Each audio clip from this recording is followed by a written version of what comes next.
We are back, and it's time for episode 8 of the All About Counter-Strike podcast. As always, me and Dev Walker here, rocking it with you guys. I always give a time of when we film this in case something happens, and you guys are like, why didn't you cover this? So right now in Ukraine, it is 8:13 on the 17th of April, 2025, the Devil Walk, and I think for Ash as well, it is 19:13. And that's it. We got our guest here, another guest. We've done very well with this. We've got GamerLegion's coach, Ash. Legend when it comes to making it through and finding success and finding a way to make players succeed across these early parts of their career for sure. You get a lot of praise for this, mate, but I don't want to ask you how you are because I feel bad asking you how you are given the current situation. But where are you? Let's start with that. Okay, so literally where are we? We're in Berlin right now, in a boot camp, so you can probably see players walking in and out. So hopefully it's not going to be too loud or anything like that. But we've had like a deep talk today, I think, about how we're feeling about the major and everything. And to be honest, it's just in the past, so we've got to get on with it in life, and that's what we're going to try and do. And obviously, IEM Melbourne, we're flying in about 12 hours, so I think our focus just goes straight to there. Damn. Well, I mean, you guys are a team that can literally beat anyone. That's my feeling going into things. So it's probably a good thing having that kind of talk, reset, and just go on with it. Because any tournament you enter, I always like watching your games, and feels like you can beat at least anyone when you go into it. Yeah, I think we're starting to feel that a bit more. I think the only thing we haven't really had in a while is like beating a top 10 team. So obviously having wins against Falcons and like the teams around us, like Astralis, VP, and stuff. I think that's the world of good, especially like young guys. So yeah, that's how we feel as well. So we just need to like find more consistency with it at the moment. Nice confidence boosting. I don't know. You probably haven't had any time to look at our previous episode, but I know we spoke before. You said you've seen some of the headlines of when we did this massive interview with Munacy to kind of break the announcement of him going to Falcons. I want to just get your perspective on it because obviously this looks like the biggest move of the whole year. I know Rops was obviously a huge one, but this is a crazy one to have Nico and now Munacy on the same team for Falcons. What did you think of the whole thing? I think it's the move itself is crazy. Like it's amazing as well in a way to see like what's this team going to look like again and what Falcon's going to build in the future. Like it's like the Galactico football sort of thing in Real Madrid. Like it could one day have the actual theoretical dream team that everyone in HLTV forums is always looking for, right? I think my main takeaway from the Monacy talk and obviously here in Swanee as well is that I just can't believe how well this guy's performed. He just seems so unhappy, like the tone of everything, and then also hearing other things do as well. And you think, wow, this guy must be a real pro, right? As well, because he didn't seem happy, he didn't seem to like the way they were playing or anything, and he's just easily top 2 player in the world, like top 3 minimum, you know. And he's just like an unbelievably talented kid, and he just shows like a lot of professionalism in him, but he's still so young as well. So he kind of came out of nowhere for me, and I'm sure he just wants to play with me and Nico again. So it was very surprising, to be honest. And we also got a lot of love from, I'll just mention this for everyone from different news websites, even HLTV Confirmed pretty much did their last episode just talking about what came off the back of that. So that was a big one for us. We're going to keep it rocking with as many episodes as possible for you and covering everything. And our first thing I want to start with, Ash, because you were involved in this, is PGL Bucharest. Now, for me, obviously, I worked as a talent dev, what you're watching at home. Ash was coaching his team through it all, but it was I wouldn't say a strange event, but it was just like an interesting vibe event because like even from the first day on media, it was very chill. The whole thing was studio, no arena to go to in the end. But it was like there were so many upsets at the beginning. I was just lost in it all. Like none of the favorites were winning the matchups. I think we predicted maybe 3 games correctly, Devil, something like that. Yeah, it was a real weird one because I mean everyone going like I mean we can just say like Falcon starting on that 0-2 looked like probably the worst team at the entire event after 2 games, I'd say. Yeah. And then, Liquid did not pan out well for them at this event either. And Mongols and, even Aurora, like someone I had as probably one of the favorites going into it, just kind of didn't show up. At least the Mongols didn't show up the way I wanted them to or expected them to play. Yeah. What was it like for you, Ash? Because obviously going into this event, you guys probably looked at it like you had a very good chance here with the field of teams that are there. You make your first playoffs as well. Just how was it, especially your awesome group stage performance?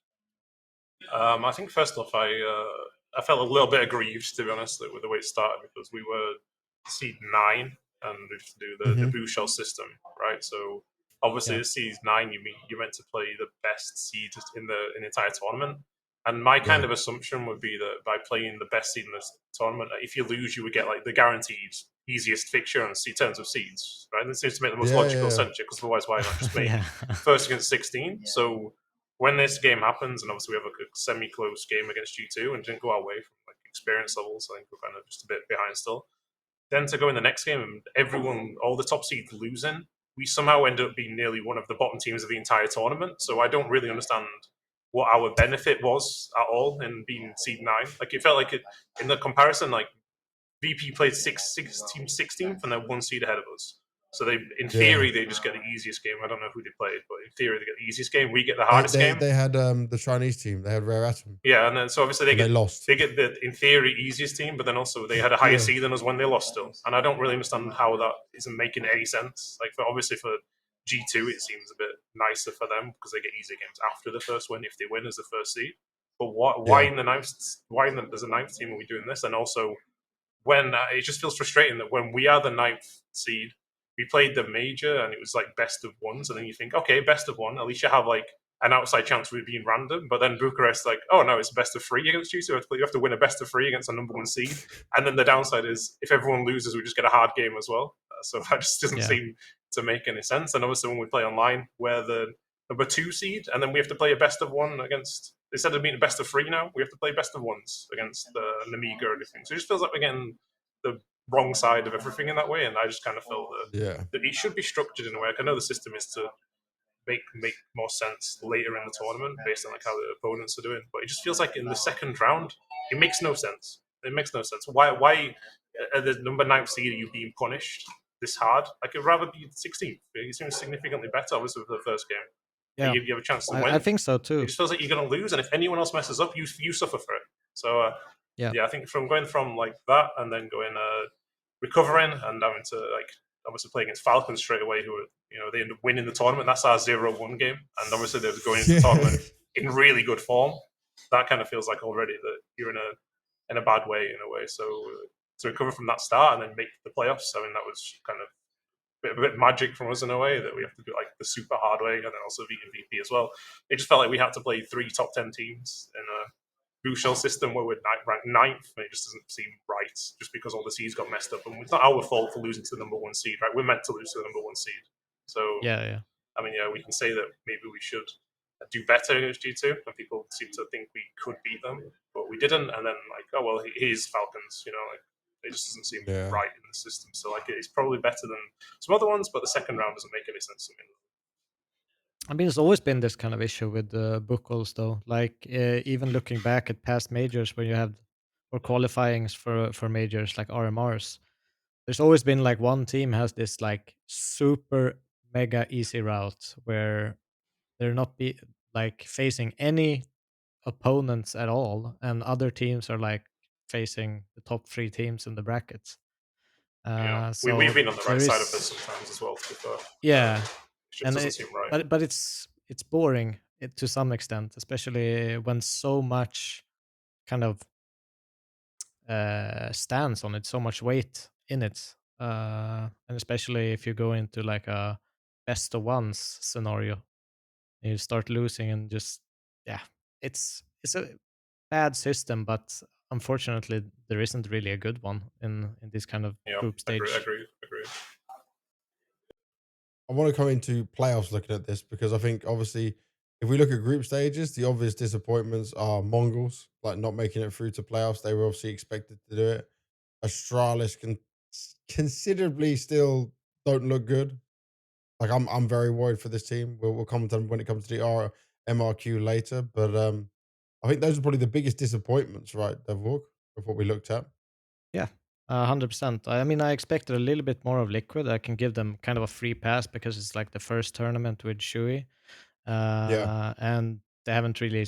I think they just went on the server and tried their best at that point. Not really having any structure or knowing each other that well. So it felt kind of mixy rather than them showing the strength of their team. Yeah, I agree as Yeah. well. We played them in practice maybe 4 times. They looked amazing, to be honest. And we played Liquid a Oh, lot. really? We played Liquid a lot of times in the last year, like probably most of any tier 1 team that we played against. And usually it's always Mm. a draw, 13-11 over and over. And the pattern was we couldn't break their CT side, and their T side didn't feel good. And that's kind of how the pattern was. And then we played this one, and it was like, wow, they've got an amazing CT side, and T side seems 10 times better. So when they went to Yeah. this, I was expecting like full honeymoon period and everything to look great, because Yeah. that's kind of how it felt in practice. Obviously, it hasn't right gone that way. So that for me was quite a big shock seeing them come last. I think did they come in the end? I don't think they won a game. Yeah. So yeah, Yeah, that they was didn't win. surprising. Sure. They definitely, I agree with what you're saying about how they need some more time as well, because obviously I think Shuhei told me on the media day you can only count in his hand how many days practice they had actually to get ready for the tournament. So that's always going to be tough. But do you think Ash, and I guess both of you, because it's a coach question, they don't have an actual coach for the team right now. You know, they've got their analyst being the coach in there. That's got to be hard for Shuhei anyway. You get a brand new team, you having to do everything with an analyst who is not normally a coach, and then try and work that in. Like, this isn't a good starting point for trying to have his loan work out and see if he's going to be the piece they want. Yeah. I mean, it's gonna take a lot more time. I mean, just looking at practice, gonna? They're not gonna get that many notes when they are playing in the same sense, or fast fixes, things like that. They kind of have to have group conversations after. It just makes the time they spend less efficient, and that combined with changing an in-game leader is something completely different than just changing like an anchor, a rifle, or entry that you can just kind of slot in and get to learn this person. Everyone, it changes the whole dynamic, right? Everyone needs to play different. There might be role changes. There's new strats, especially if you're an IGL, you come into a tournament, you don't really have your comfort strats in yet. Where like, okay, we're in a bad situation, we need to run this. I feel like yeah, it's going to be really tough for them. But having a coach definitely makes that easier. Yeah, I think there's quite a few angles about this is expected for me. Like first off, when he went back to Maus, obviously this was a big step up for him. But he was playing with, I think, every except for Frozen, he already was friends with or came up with, right? So Yeah. obviously, for that Yeah. point of view, he knows them all already, and he's obviously fit into the team because there are dynamics are there, right? And it's like Frozen is new, but it's just one guy, right? And they're probably Yeah. enjoying this and everything. And it's like if you go into like a new group of people you don't know at all, obviously you feel awkward, you feel difficult, and you want to try and fit in, and they might try and accommodate you, but it takes some time, right, to feel that Hmm. way. And also, he's playing with now. I don't believe he knows any of them, including Ultimate. I don't think he knows a single one of them like at all, except for maybe like saying hello at an event and talking Yeah. for 2 minutes. And also like Twists and Nerds, like they're not like the just small time players, and NAF as well. Like Yeah. they probably have big egos, and Chewie probably feels like he needs to prove himself quite a lot to them as well. Obviously, also being on a loan, it's not completed, so there's a lot of pressure on him. And I think Yeah. having like a coach to there, like mesh them together a bit more, and just being like an intermediate and fitting in the guy in and helping him, I think that would be helping significantly more. And like you said, the barely had any practice, and also Liquid's best map all year has been Anubis, by far their best map, and Chewy's permaban's been Anubis for a long time. And like, imagine how he feels as well. Like, the whole team know he's not played the map. Of course, like Yeah. Nath and Twist and stuff, they're gonna call like, I want to do this, this, and this. And how can Chewy be like, no, because he doesn't really know that. And he'll be like, he'll be open about it as well. He doesn't feel super comfortable on the map yet, playing new positions, new environment, Mhm. straight into land the deep end. Like, it just seems inevitable, to be honest, at this point, that they wouldn't have a great start, mainly Yeah. because of the Anubis thing, and the map pool was unreliable anyway, right? So, yeah, a coach would make a massive difference here, and they still don't have him signed. Maybe they're trying with someone now. I'm not really sure. I think when we played them, someone was using a fake account or something. So it's someone probably is there helping them, but it's that guy also isn't fully in the team as well, and whoever it is new as well, right? So they're doing the same thing. Yeah, it's not the same. Yeah, Definitely not the same. I want to go on a positive, turn into that, looking at Complexity's run. That was unexpected for sure. Obviously, they'd been doing some damage back in North America. They were qualifying for things. Then they came to Europe and qualified for the Yala. Obviously, they're not able to attend it, but They beat, I think, like Metasport, Passion's pretty okay beating in there. But to beat Falcons, Furia, FaZe, and Aurora and take fourth place, I never expected in a million years for Complexity, considering they added 2 new players and they looked like they didn't know what they were doing. Yeah, they were rookies coming in, but it looked so uncomfortable. And all it took was JT to take some like good positions that he was like used to calling from, that he's got some confidence with.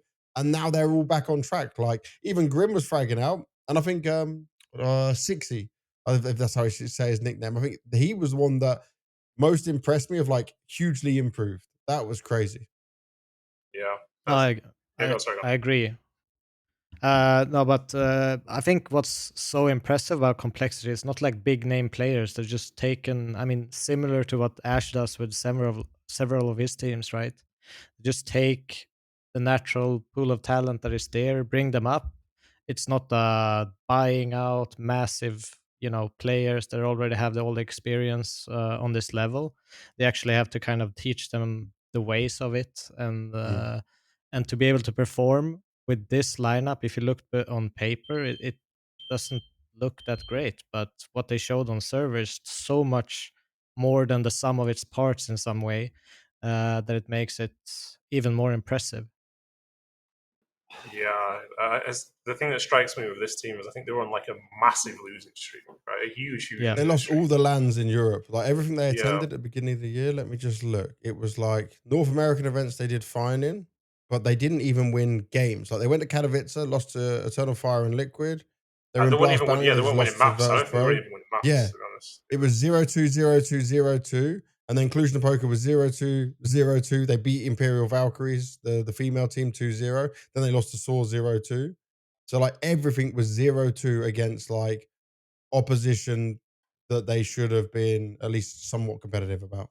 Yeah, I mean, Devil probably knows as well that when you're in a run like that, you kind of just need to go away and just batter someone, right? And then obviously being in an A team, like it's perfect for them because obviously they are still a good team, even at level where Yeah. they're struggling.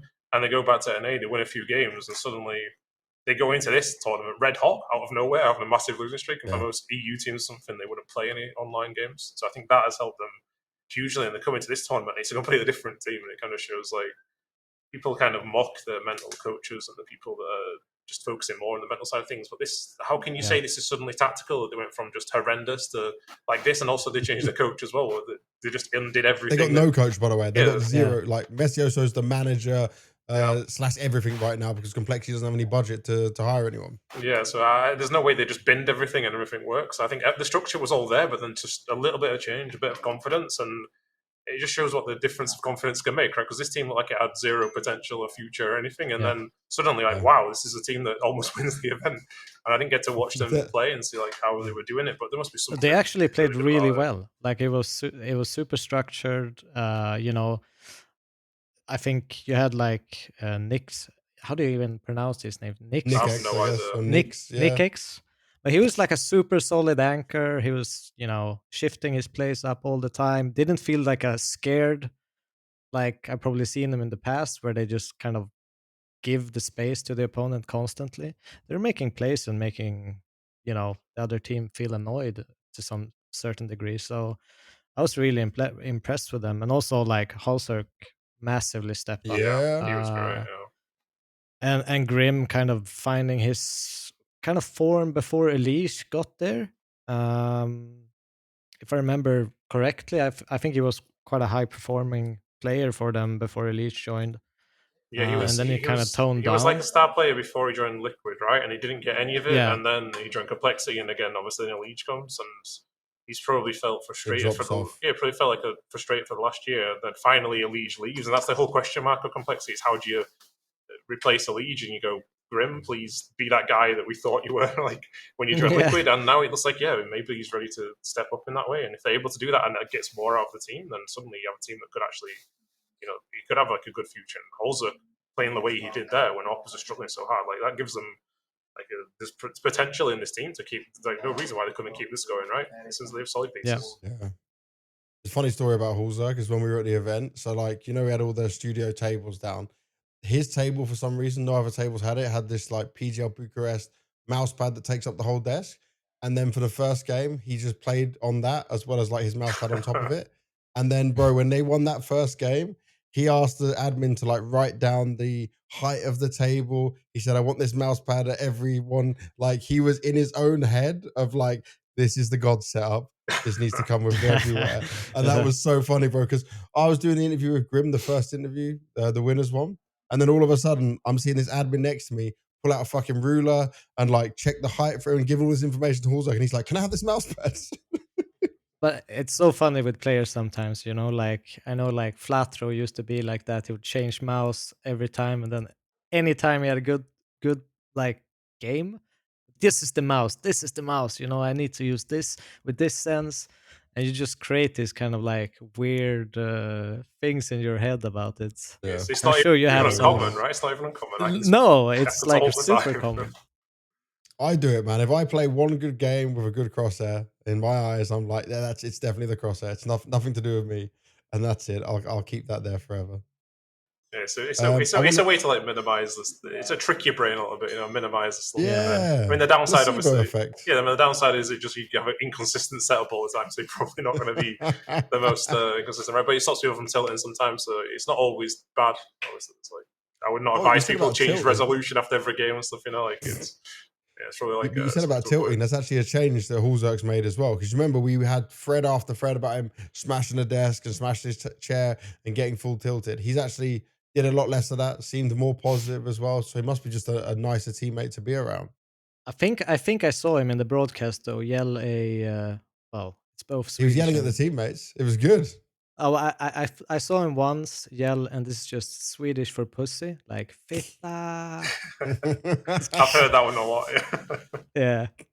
Oh, I So like it. I saw him yell it out, and I started laughing at my watching it.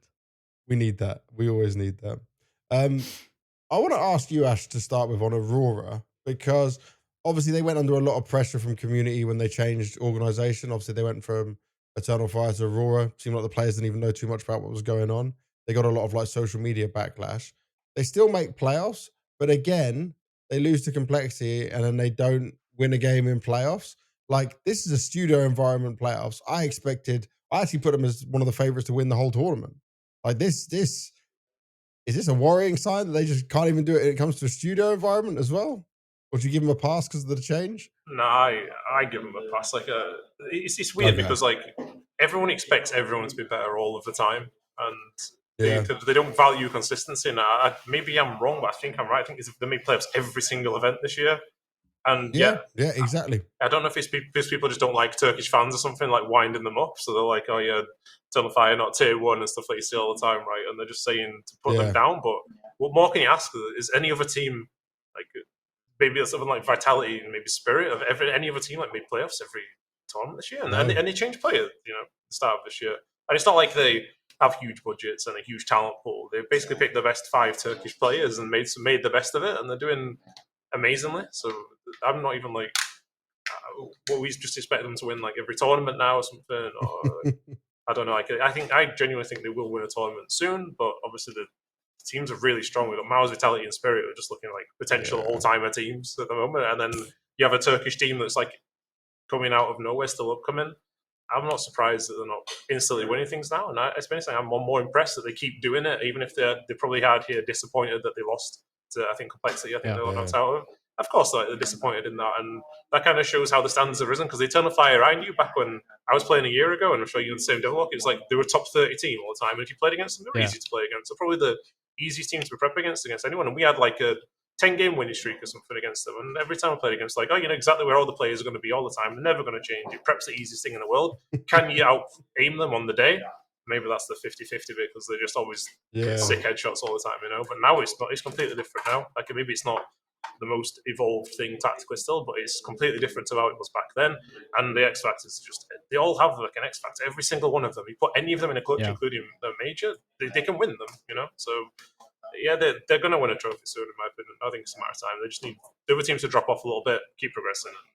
I'm not surprised that they're having a bit of inconsistency here and there. Like, you change your player, of course, you're going to not be perfect straight away, right? Yeah, but are they like the top team in terms of like having 5 people from the same nationality? Or like they the best They ranked must be. team? They must be the highest. Yeah. Yeah, because Spirit isn't. Spirit of It's 4 Ukraine, Russians yeah. and 1 Ukrainian. Yeah. So they are the only full 5 players from one country because they're higher than Mongols now, I believe. I think them and the Mongols must be the highest ranked. Yeah. First it's Yeah, they Aurora are, in yeah. 4th, and then it's the Mongols 7th. I I'm mean, not looking at that in Valve rankings itself actually. is impressive because, as you mentioned, Ash, there, like the talent pool is so limited, Yeah. and you can't really make that many changes. And sometimes you just have to stick it through for long periods of time until someone just shows up. So yeah, I mean, you'll know it's it kind of yourself, right? interesting. Like you when you've got a team that's so good, like when you're a Fnatic, you want to, even if you're thinking of changing someone, you need someone who's so elite to stand out. Even in the Yeah. talent pool that Sweden have, and even then you're probably struggling to look at who you could get that would improve on what you had, right? When they're doing it, I could barely name you 10 Turkish players that play in HLTV regularly, you know, and that's like, how do Yeah. you make a team that's one of the best in the world out of that? If someone's doing a great job somewhere, I don't know if they've got like a lot of good academy coaches or if maybe They Faber's had like a the best Eternal coach or Fire something. Academy team. Yeah, they did, but I think They had a Eternal they Fire got Academy team. Wikidia from Had, there and Jota, I think, as well. and So Jota, yeah, so they're also doing something good from there. So I mean, something obviously is working really well in Turkey. You know, Bro, there's a play to lot them. of Turkish players on Faceit. I'm not talking like level 10s, but I mean playing actively and actually trying to grind and get some with it. They're kind of helping fly the flag for the country in terms of actually getting people to play and be interested in it all. Before we get to the final, Ash, I want to get your thoughts just on for you guys. Obviously, you faced Falcons in the playoff game. You had beaten before, but in playoffs, did you notice any difference in your team because it was the first playoffs for like these 4 players outside of Res? Did you notice any difference, even though it was still a studio environment? Yeah, we were nervous, like 100%. We were nervous. Really? It was disappointing, to be honest. And Yeah. I mean, they played a lot better. When the day we played them, it was our S tier game against the C tier game, to be honest. And even if they were in the right positions, we killed them. And then it kind of flipped on its head a little bit. I was a little bit annoyed, to be honest, by the interview that Magist gave afterwards. It kind of shows why we beat them in the first place, because when they say we beat them, it's because we have gimmicks. And then I watched their first few rounds back against us, and they just played heavy gimmicks. You know, like, so why is it when you beat us, it's gimmick? When you beat us, it's great Counter Strike. When we beat you, it's gimmicks. Like, this is like kind of one of the reasons why we beat you in the first place, because when we start winning, you can't handle it because you just think we're shit. So I think that's a classic, you know, when you're at a higher tier kind of mentality as well, because you know when you go up in Counter Strike, you play gathers, you play Faceit, people are like, oh, you're so stupid, you swing there, and then they do the exact same thing, and you know no one complains just because they're the bigger name in yeah, some sense. it's like I think that's one of the reasons why we can beat them, because they just, I don't know if it's all of them, if it's just Majesco, if it's just like a random throwaway quote that they genuinely feel like we broke them with like a gimmick. I even watched the game back. We played Inferno. We didn't do a single gimmick the whole game. We won 13-1, and even if we did gimmicks, What are you talking about with gimmicks? I mean, What do you mean? I mean, the thing with gimmicks is if you can do something that so catches them off guard, it just makes them like scared of their own shadow a bit, and they're scared of like rotations and second guess themselves all the time. We beat them on But isn't Inferno. that smart?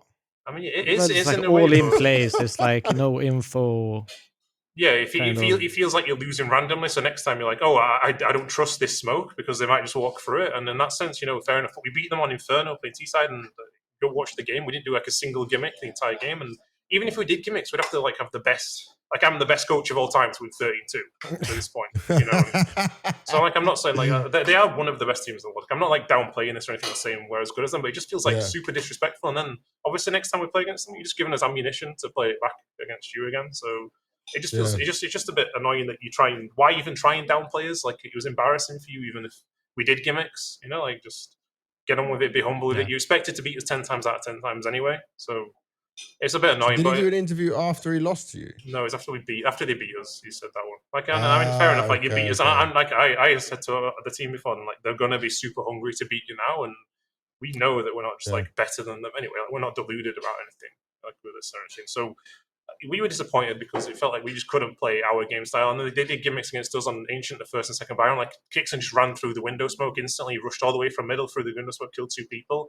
I think it got in our heads really bad. And, you know, I respect this gameplay super. It has so many like mental benefits. If you win the round, you just you cook the other team super bad, and especially against a young team, it makes sense, right, to do against us. But if you lose the round, obviously you set the other team up for a great game. So they did a good game plan. It worked against us, and Unfortunately, we couldn't reset from it this time. Obviously, we've gone away, talked about it, and next time we're going to hopefully learn from this mistake. And it just felt like the occasion got to us, the third map.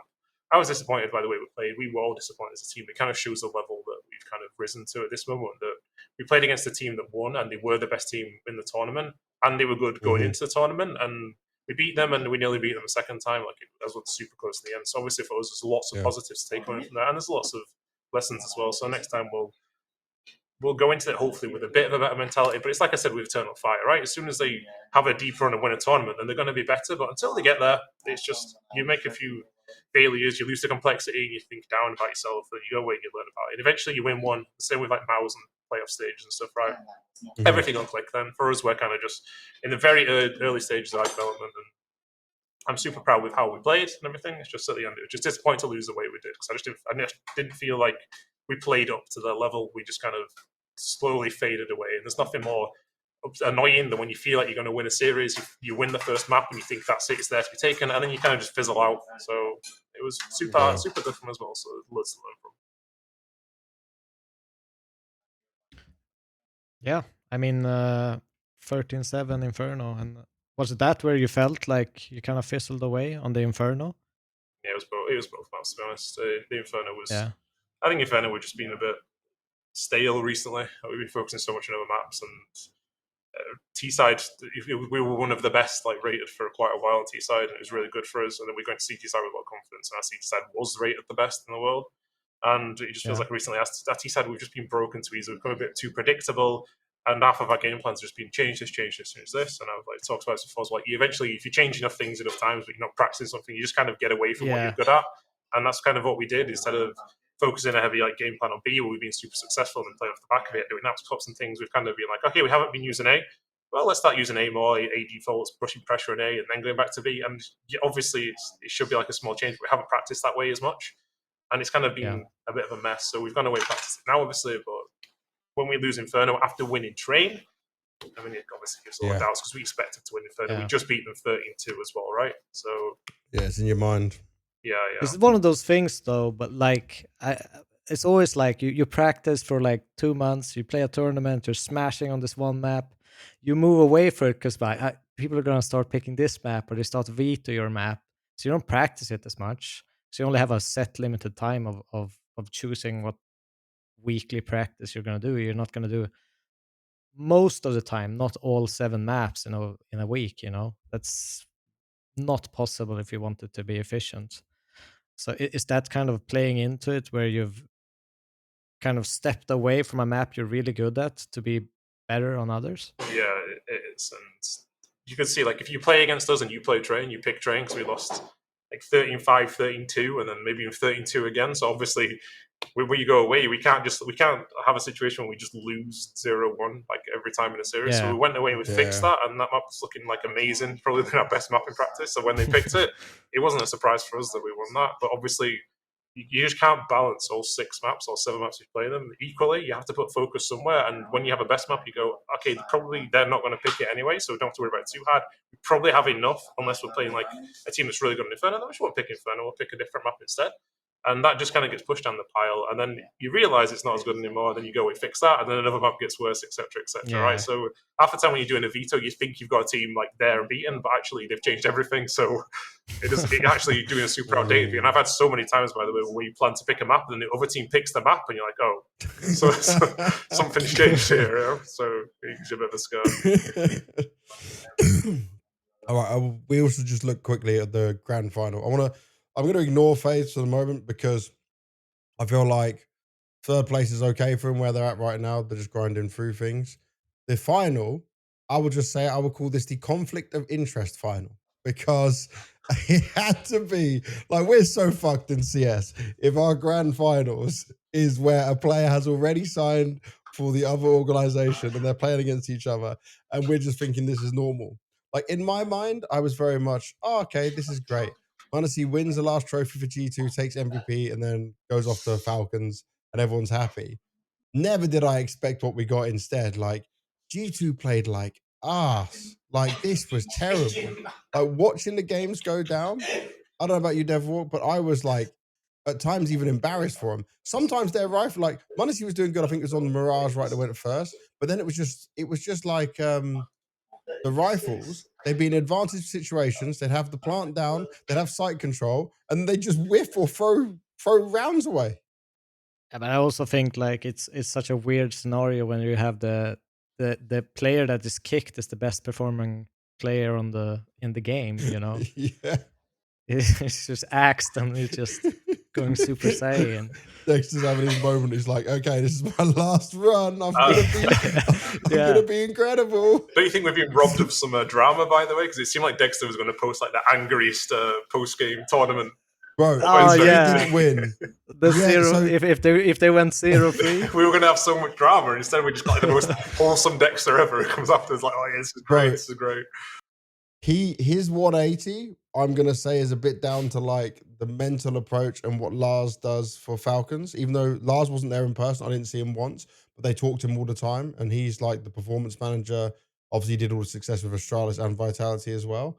But I heard the same things you had, where Dexter was like, "I'm gonna talk afterwards," right? So I couldn't get him for content. I couldn't get him for interviews. I requested him on media day. I did not get him. Like I could not get anything with him. And then they won. And I just looked and I was like, well, I can't stop me interviewing him now. And then I thought, he's going to mic drop this. But obviously he was so excited. He was so happy that he turned into like a too puppy or good, something, like- right? It's just like adorable. Yeah. He's just like, he's never won an S tier trophy. He's never been an MVP, right?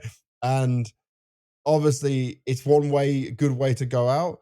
But I'll say this, for people that think he was like mistreated, Dexter's not an idiot. He knows that Munsey would upgrade any team except for Vitality unless you move Zywoo to Rifle, right?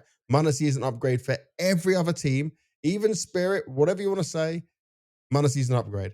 This was rumored since Nico joined. Last year, people were talking about Munsey going to Falcons. So Dexter must have realized, unless I put up 140 rating every game, I'm probably not going to be here. So just got to make the most of it. And whatever mentality he switched, look at all the games he played individually after the first, when there was 0-2 down in the groups. He just went, whoa, like a rocket.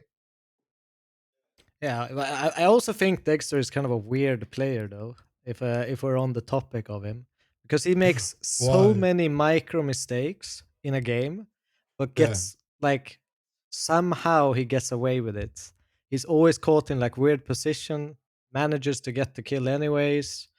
It seems like he needs to be on his day for him to really work at a top tier like team. If I look at him, I don't know if you guys agree on that or not, but No, I mean, Let's see. No, I honestly, I've literally never really seen him play, to be honest. And I'll come back to what you said as well, Banks. Like the start, I'm so happy to see like a guy win a tournament and not be like, I proved you wrong, everyone, and you shouldn't have kicked me, you shouldn't have done this. Yeah. And I'd be like celebrate the moment, because like, I always hate it when like people do something really good and they don't like enjoy the moment. And he's done like something amazing here, and this is the first time. Mhm. And for him to be like so wholesome, like it's so nice to watch. You know, like he's just praising everybody, and he seemed like he was going to throw everybody on the bus. And it's going to be so funny. And then we just get this, and like I love that. But I don't really know so much about him as a player, but it's great to see like as well. Like he knows he's going on the bench.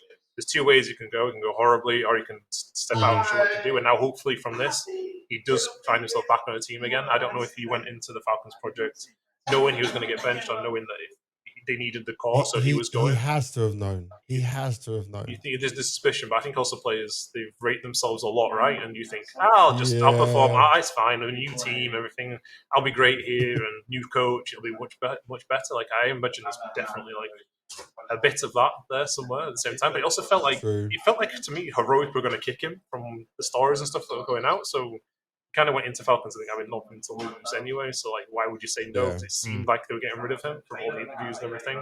For the visa problems, I'm not sure if they were just unhappy with him. So I'm super happy with him. This should hopefully give him like a new era to his career and give him something else he can build on now. And he knows I think what would be nice, if you're Falcons right now, you just let him go. Don't try sell him.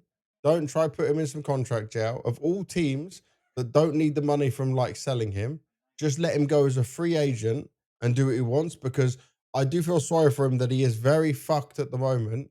That if he has another team to go to, it's very limited, because obviously if he's got a visa now, I don't know how long that's for, but that's vital if it was a European team. Otherwise, he's going to be stuck on some tier 2 or 3 Russian speaking team, which is probably not where he wants to be. Like his options are quite limited.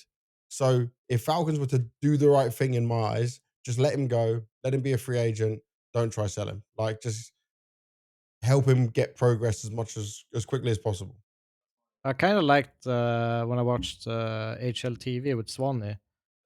Swanee's idea was quite a cool one, with like maybe going to Face or Liquid. Like those are the options in at least the top tier. Um, like I mean, I could see it. He has all the skill to do Are you it. on the Brokey out train, Devilwalk? Are you? Are you? Well, I mean, something in Face doesn't seem like Face anymore. I don't know what People it think it's is. a leash. Well, I'm not sure. It's just him pulling everyone down. That seems a bit weird. I think still it feels like all the players need a kind of reignite to some degree. Doesn't feel like everyone's lost a couple of Bro, percentages. they're gonna It's make not grand only final of a major again just out of nowhere. yeah, probably. I think as it goes back to the Dexter thing as well. You're assuming first off that Falcons don't act as a business at all, and they just don't care, and they just say we don't care about money, and they just go, oh, yeah, just go away. But I think like the main reason why I don't think they're going to do that is because the ARP market is just horrendous at the moment. With obviously the state of the game, which is really hard. Like you pick an ARP up and go play face it. I think it's like a decent level. If you just get swung at the moment, it's really hard to hit the shot on the fast moving target, and he dies so quick. It's almost like a reaction Yeah. test, holding an angle nowadays, which is really hard. Do you really want to let him go fix other teams' problems? Like go to a team where they have a Mm, Dorper struggling Ah, on I the back see. of this form and just go, oh yeah, this is a harder team for us to play against? Or do you say, actually, we've got so much money right now, sit on the bench, just fine. We'll just take away the competition, like like some sort of football manager just just say, where hold you him. just hoard all the best players and then it's just easy to play against everybody. So I don't know, maybe they have that approach as well, but you don't want to see that from any player. And it is a career killer. And I've seen so many Yeah. players that just think, I'll have a holiday for 6 months and I'll take the really good salary, and people just forget about you, or they do what I do, which is worry that you haven't played any HLTV games, you may not play any face or anything, and do you keep your level? Like, it's a genuine worry, and it's probably Yeah. a reason why people aren't willing to go for simple right now. Do you really pay a huge buyout on a guy who was struggling at the end and also doesn't seem motivated to play the game? It's scary, right? Because people, like, you talk to any player now, and if they say, I didn't play this week and I'm really rusty, guys, I don't feel it, I need a week to get up to speed. And you look at a guy who hasn't played in a year and you're like, well, what's this guy going to look like? Does he remember any of the Yeah. names? How far out Does is he have he? any of the feeling of the game? How long is he going to take to get sharp? Is he ever going to get back to that level again? Like, I don't want Dexter to Yeah. sit there, and I hope he Yeah. wants to leave as well, and he's doing whatever he can to get out of there to not give people doubts. Like, you don't want to try and buy a player who was good 6 months ago and pay $500,000 for him or something, right? Because they won't let him leave for a good amount of time. So I think it's in the best interest for him to just get out as fast as you can. But also, like 90% of players, like Hooksy again, do you want to, like, I know you're burnt out and everything and you're stressed and it's been like really hard for you and all the community pressure, but if you don't get away, sooner or later people are going to worry that your level is going to drop even more, and they're going to then just Yeah. remember the Hooksy that got kicked, the Hooksy that didn't go to Dallas and they won without him. That's what people remember. And then it just becomes harder, and you go from, like, as a player, you think, I've made it to the top. At the worst that's going to happen now is I'll drop down a little bit if it all goes wrong. But if it goes great, I'm going to stay on this team forever. But in reality, people just fade away quite often. So just Yeah. hopefully he can get away from it somehow, not take the bench salary and try and prove himself again. I've got a little bit for you of info on this though. Just a rumor that came out was a team that's practicing together, at least playing together for fun at the moment. Yeah, could be just some, not scrimming or anything, but just some face it. It's Inters, Dexter, Simple, Perfecto, and I can't remember who the fifth was. But that's that. That would be a wild one. Yeah, I don't think that one's going to be happening. Simple and Dexter together. Let's put them in the same boat. Why not? Why not? But Falcons, think that was gone. I think it's more likely if we had the old system of like open qualifiers to an RMR instead Yeah. of consistently grinding through this like VRS system, which is, I don't think you can mix it up and just bam we're in. bug it out. Yeah. Um, but Falcons, to be fair, lifting the trophy, first ever tier 1 trophy. Zonic finally getting one again. Um, it's a nice one for Dex that we touched on, but also like Sonic still, I think it's only 1 year in recent time that he hasn't won a trophy, you know? Like he's still managing to win trophies. He's still managing to do something with pieces. Obviously, probably under a lot of pressure to do it now. I feel like for me, they're still, even with Munacy, it's still one player change away from being a team that can compete with like your very top S tier players. Would you agree, Ash? I think they have all the pieces there. To be honest, like everyone, they've got experienced coach, they've got winners in Majisk, who's a really solid player as well. They've got Kicks, I assume, like one of the better upcoming leaders. Maybe he's even one of the maybe he's even the best. We don't know. Right, it's hard to like quantify it unless you played with him and you played with other ones. So if Mhm. they're able to build like a really good system, like why couldn't they win? Right now, they have like Tessis is one of the best role players in the world. He knows how to do his job amazingly all the time.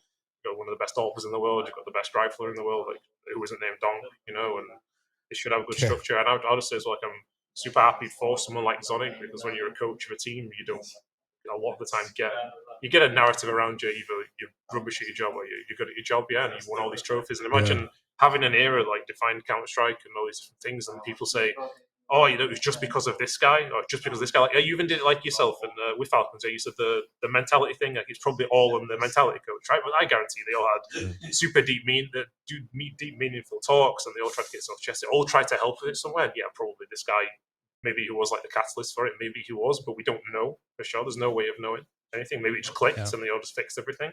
And it's the same with coaches, Yeah. right? You have Sonic, they're all saying like Sonic's washed and whatever, and yeah, nothing he did matters anymore. Like, come on, of course that's not the way No, it works, right? It's like he's it's like if you one look of the greats. it's like if you look back at one of the best sports players ever and you go, oh well, in this modern era, it's different now. He wouldn't have done it. Well, he did it back when no one else could do it, and obviously he was the best out of everybody, And maybe Sonic isn't like the most up to meta, super motivated guy right now. This is just like maybe he is, maybe he isn't. But when he was doing it, obviously he was the best, and I think it was undeniable. It's like nowadays, if you said who is the best coach right now, Blade, and then you go forward 2 years and you see Blade struggle, you go, who was the best coach back then? No, it obviously wasn't Blade. And you're like, well, right now it's obviously Blade, right? It's not even like Yeah. for Yeah. discussion. So Yeah. seeing someone bounce back from that is super nice, and with a team that you had to do like semi from scratch, like it's yeah, I mean, they've obviously done it with a lot of money and everything as well, but it's not like it just wins itself. So I'd like to see Yeah. him have like a bit more of a consistent run now because they have been like super poor, like really, really poor. Bringing Nico in, it just Yeah. kind of shows how good Nico is, like for the future as well. Like he can Yeah. just come in and just win a trophy, but from the way they've been looking, I guess it's nice, really. This Nico Munacy duo is going to be the one, right? That's what I'm going to believe in with it. I feel like I was never a Falcons hater, but I was just like, you're buying 3 players to get VRS points to get invites to tournaments, and these didn't look like well put together teams. Now I feel like Nico's there, and this is just I'm guessing, right? It's assumption. I know nothing personally, but I know Nico's probably saying, okay, I'm here. I want Munacy. Let's see if we can get him. And then he'll probably going to say, I also want to try and get this player. I think he'll be very vocal on getting the players around him that he wants to succeed. And if he also believes in Kicksan, because Kicksan was talking very positively about how Nico's helping him to me when we were doing the media day stuff. I think that can also be a positive. And then obviously Zonic, he has all this experience. He knows what to do. He knows how to make it work. So I feel like even if they're spending a lot of money, it's different to some other teams. Like if we compare it even to the budget you would have at GL compared to Falcons, it's incomparable, right? One player is probably your whole team. Yeah, But we have more money than them. but it's fucking crazy that like they could be in a situation now where they can finally get a team that's interesting. That's what I'm excited about because all the other teams to me were like they've kind of been forced together, like someone's just getting a hammer and trying to make it work. But now we seem to be building something that could be like a legitimate team. That'll be that'll be my ending point on it. All right. Next where we want to go. This bit's probably I don't know. I have a lot of opinions on this. We might need to start talking about the MRQs. We're going to talk about the MRQs as a whole. It's obviously for the Blast TV Austin Major. It's the next major we're having. But fucking hell, someone please wake up. Please, God. Like, I have emailed this to multiple people now, including Valve, to say, you gave tournament organizers, yeah, a choice between doing LAN and online. And obviously, Blast chose to outsource it. So I don't know if Relog or these other companies had to buy it or Blast just gave it to them and they said, okay, you run this for us so we can focus on making the major epic, right? But this doesn't even feel like a qualification for a major. This feels sad. This is looking terrible. This is not good for our game. And I'm not going to put all the onus onto the tournament organizers because they all have budget problems as well. Like, we don't have as much money in esports as we used to. Budgets are under strains. People are being bought and sold out everywhere. So I'm not going to say, oh, Blast, you should have done it. You should have done it on LAN. I will, however, say, Valve, you made what, 8 million from this new case or something? You do well every time there's sticker money and things coming in. I know it's already expensive to run the major, but please just write in the rulebook, all qualifiers for the major must be on LAN and must be like, and we'll pay it. Like, give the tournament organizers the money. I know it's expensive, but we've gone from RMRs, which I fucking loved. I remember being at so many RMRs. I'm doing the interview for someone who's first ever made it to a major or someone who hasn't made it to a major for a few years and's bought his way back in, and we got all this hype. Instead, we've just got online commentators, a shit broadcast, no player cameras, no hype. It's fucking pathetic. And this is supposed to be a run up to our major.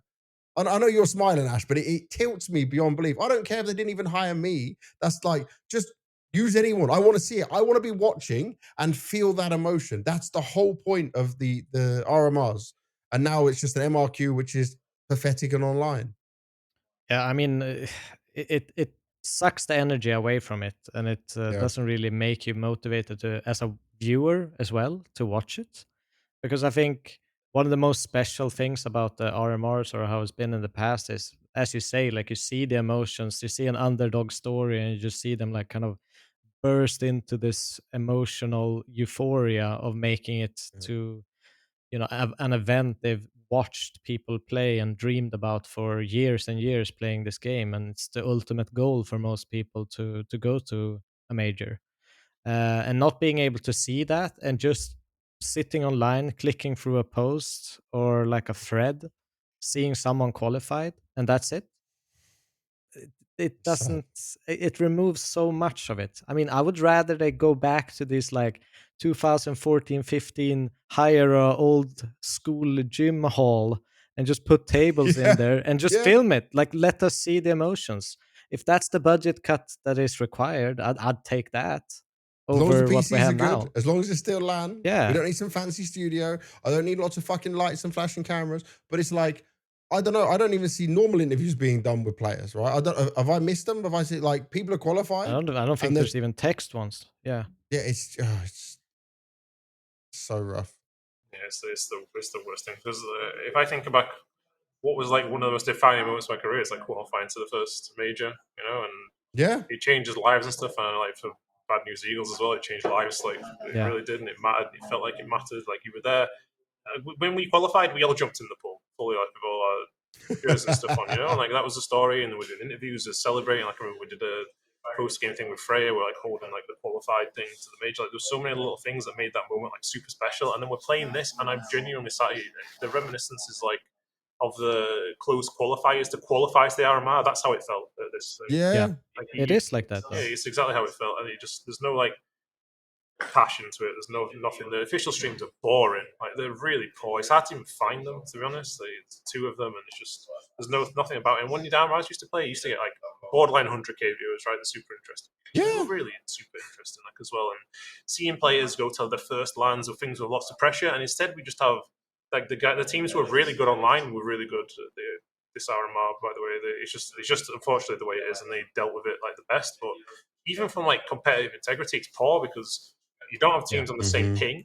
You don't have teams on the same computers. You don't have teams in the same locations. Like what tech issues are just like tough luck, like whatever. Like the admins are there together, fixing everything, making everything exactly the same. So at the end of it, you got the best team. You got the team that could handle the pressure in an environment, and you could like have some fun with it, have a proper LAN because you're going to LAN. Yeah. The majors are played online, so why are we playing?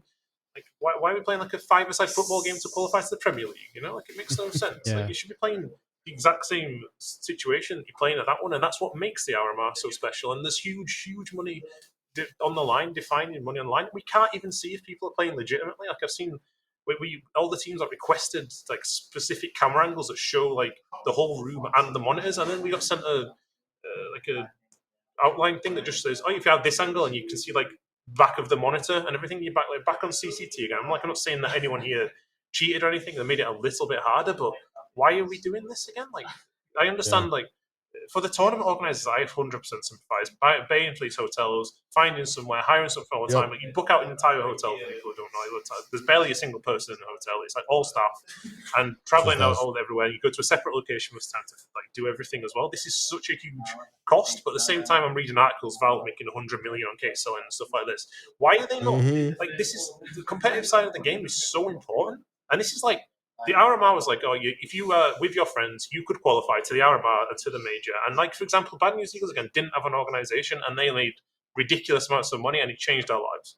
Now we just have like you're out of the game from VRS, you play online at your PC, and there's no like any team could have qualified to this. By the way, cheaters could have easily got through. Like, there's nothing really stopping them if they really want to do it. And then we have this is the most important tournament of the year, and coaches can't even be there. We're not having to be in the rooms, and that's like a instant disqualification. Like, what the hell is going on? Like, this was like. As a coach, this is like the most important event of the year, and you really prove yourself as a coach. Can you handle the pressure and make good calls and calm everyone down and everything? Well, now we're just like, this is the only tournament of the year. You don't have a coach in the room. Why? This is the major. Like with the major, they've got coaches there. So why? What's the point? Just that's what doesn't make sense to me. So like, if you've allowed the coaches to be at the major behind teams, right, and that's fine. There's no way that it shouldn't be at the MRQ. Yeah, I don't care if you have to be in Discord or on camera 24/7. They're saying they don't trust coaches because of cheating, right? So why do they trust the players for not cheating? Like, it's significantly easier for the players. They could sit there with Wallhack and Aimbot right now. Genuinely could do it. And I guarantee if we stay online, it'll happen. We're going to see like I don't want to say names or anything. We're going to see like these tier 2 teams. I've been very vocal about these guys cheating. There's so many teams out there who are just blatantly cheating right now. Blatantly. And it's really horrible to watch. And they're winning one map super close and then just losing two super hard all of the time. And we're going to have situations where, why wouldn't you do it? Why wouldn't you cheat CCT and other things to get VRS to go there if you can just do it without an admin sat in behind? Why wouldn't you do it right now? There's so much money on the line. It's going to happen. And this is the way the game is going. And this, like, the competitive scene is so integral to the growth of the game. And I'm not saying it's everything. Obviously, it's not. But it's so important. And Valve have all the money there. Do they not want the money anymore? Do they not want to invest in their own product? Do you think it's just going to die? Like, we just can't just have some integrity in the game. Can't we just fix a good system? We just have to go, oh, here's the ranking system. Oh, we believe everyone's legit. Oh, you're playing the RMR? Just play it from your home. Oh, you went to LAN and you went 0-3 every single time. Oh, well done. Like, we just got a terrible LAN out of it. And by the way, the EU team will suffer as well by not sending the best teams to LAN. We're going to lose more spots, and we're going to have weaker regions sending more teams again. It's just so frustrating from that point of view. And obviously, I sound super sour about it, but I tell you now, I always feel like this anyway. I'm not happy with the fact that we have to play it in these circumstances regardless. It just seems stupid. And the fact that we missed out on this by getting screwed over in the first place by not being able to attend Lisbon, and we've never come last at like any event ever. And all we had to do was win one game to get there, and we got screwed over by doing well at Katowice. So we missed out on this free invite straight to the major, and then we go like, well, go enjoy your kickabout in your five-a-side for the Premier League. Like, what the hell's going on? Why are we doing this? Let's not have this. Like, I'm fine now. If we have this now and this is the end of it, and we say this is the wrong thing, we fix it for the next one. I'm happy with it. Yeah. I don't want to do this again in 6 months' time. I'm in the same situation. We just all the online teams go through again, and we go to LAN and they bomb out. What's the point? No, I have a lot of sympathy for that. We had a bunch of tournaments we missed out because of what we still believe were cheaters when we were in B&E. They would be terrible on LAN, as you say. They would know everything online. And it's like situations that don't even happen. Like, I've never seen them happen before. I've watched him play this game since like 2007 and never seen these situations happen ever. And just it's blatantly obvious, as you say. Looking in a corner of a wall at Donut and then being able to perfectly rotate to the side. I mean, I have so many examples that just pop up by sheer trauma in my head when I've watched and rewatched games and situations that I just don't believe exists, that anyone could ever think like this is going to happen. Ash, I'll tell you this now. From what we were just saying, obviously we all agree on the point of this, but like when we get to the major in Austin, I'm gonna go. I've already emailed Valve, but I'm gonna go and talk to him about it as well. I'm sure someone like Sponge is also talking to them about it. That this small change, I'm sure, right? So how many teams is it for each region I think on the it's MRQ? different, isn't it? It's based on how they did the Oh last major. yeah, So like the yeah. EU teams that So bombed out affected the rest of us. Yeah. like there's in the right now there's 16 teams that are playing in this MRQ. Yeah, that for anyone to know in terms of flights, if we're doing it in Europe and to get anyone to one location, you're probably looking like 100,000 anyway. So we need like for all different regions, all different like imagine the Asian ones being put together as well, the Oceania ones, America. Let's just say let's ballpark this as Valve would need to put in like an extra 1.5 million to make this work. Yeah. For Valve as a huge company and the money they make from cases in the game, I don't think this is too big a ask. It's a lot of money. Like I'm not going to shy away from that. But the TOs shouldn't be given the choice. It should just be you have to run it on LAN. You've got this money to make work with it. Do it the best way you can. And even what you said, Dev, put it in a sports hall I or don't something. care if it's in a gym hall and they've reduced the cost by Same. several hundred thousands. I don't even care Yeah. if they would tell me like you're invited, you have to pay a small amount of money to like fucking get in hotel rooms or something. I wouldn't even mind that because it's a huge chance. Like it's not a big gamble if I would put like $500 into hotel rooms to help out the event actually happening on the land to avoid all of these issues, right? I would do it Yeah. every single time. Yeah. I think as well. I'm scared you're going to gloss over it, but best of ones for me is Oh yeah. I'm hating right now, and I can actually bring something up. This might seem like I'm like just being petty again or something, but so we obviously just lost now to the Amiga and Fnatic in the best of ones, right?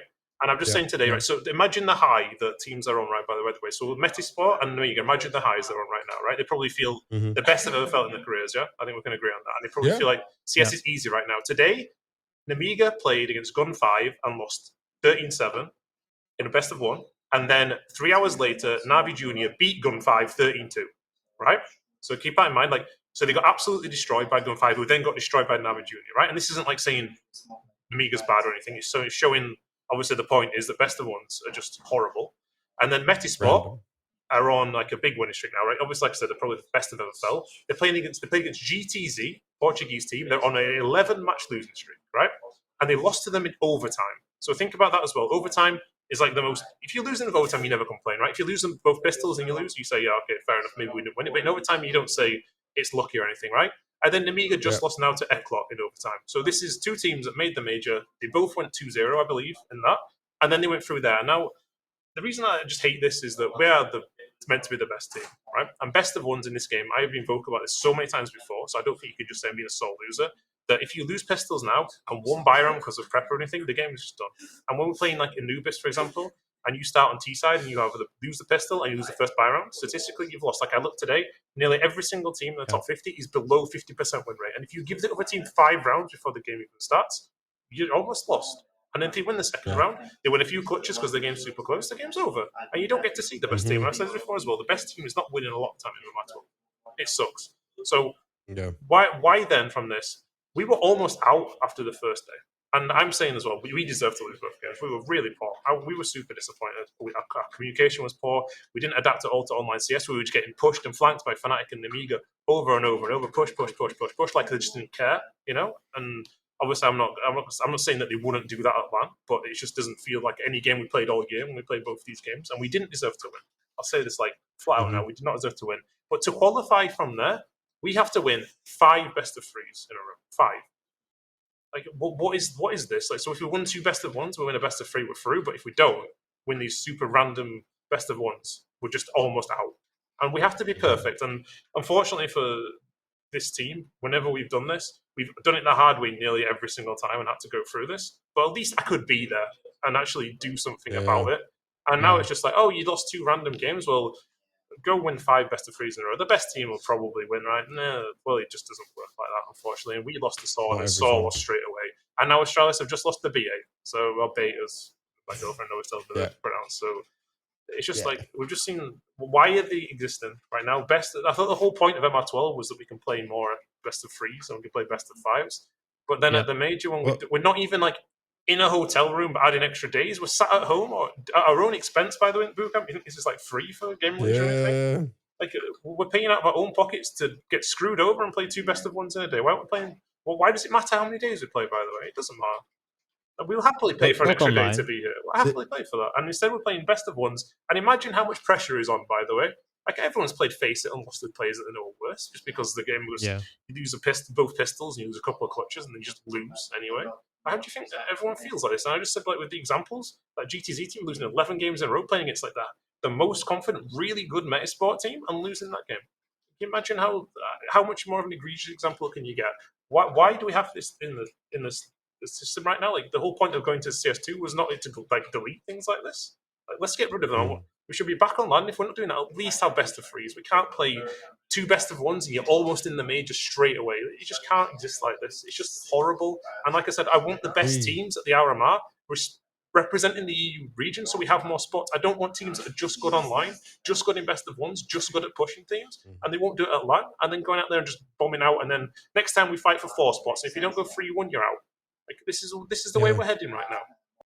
And this is what I appreciate your words so much, because me and Devil spoke about this on early episodes of the podcast, that we believe that VRS will take probably a year or so for them to try and fix in the right direction.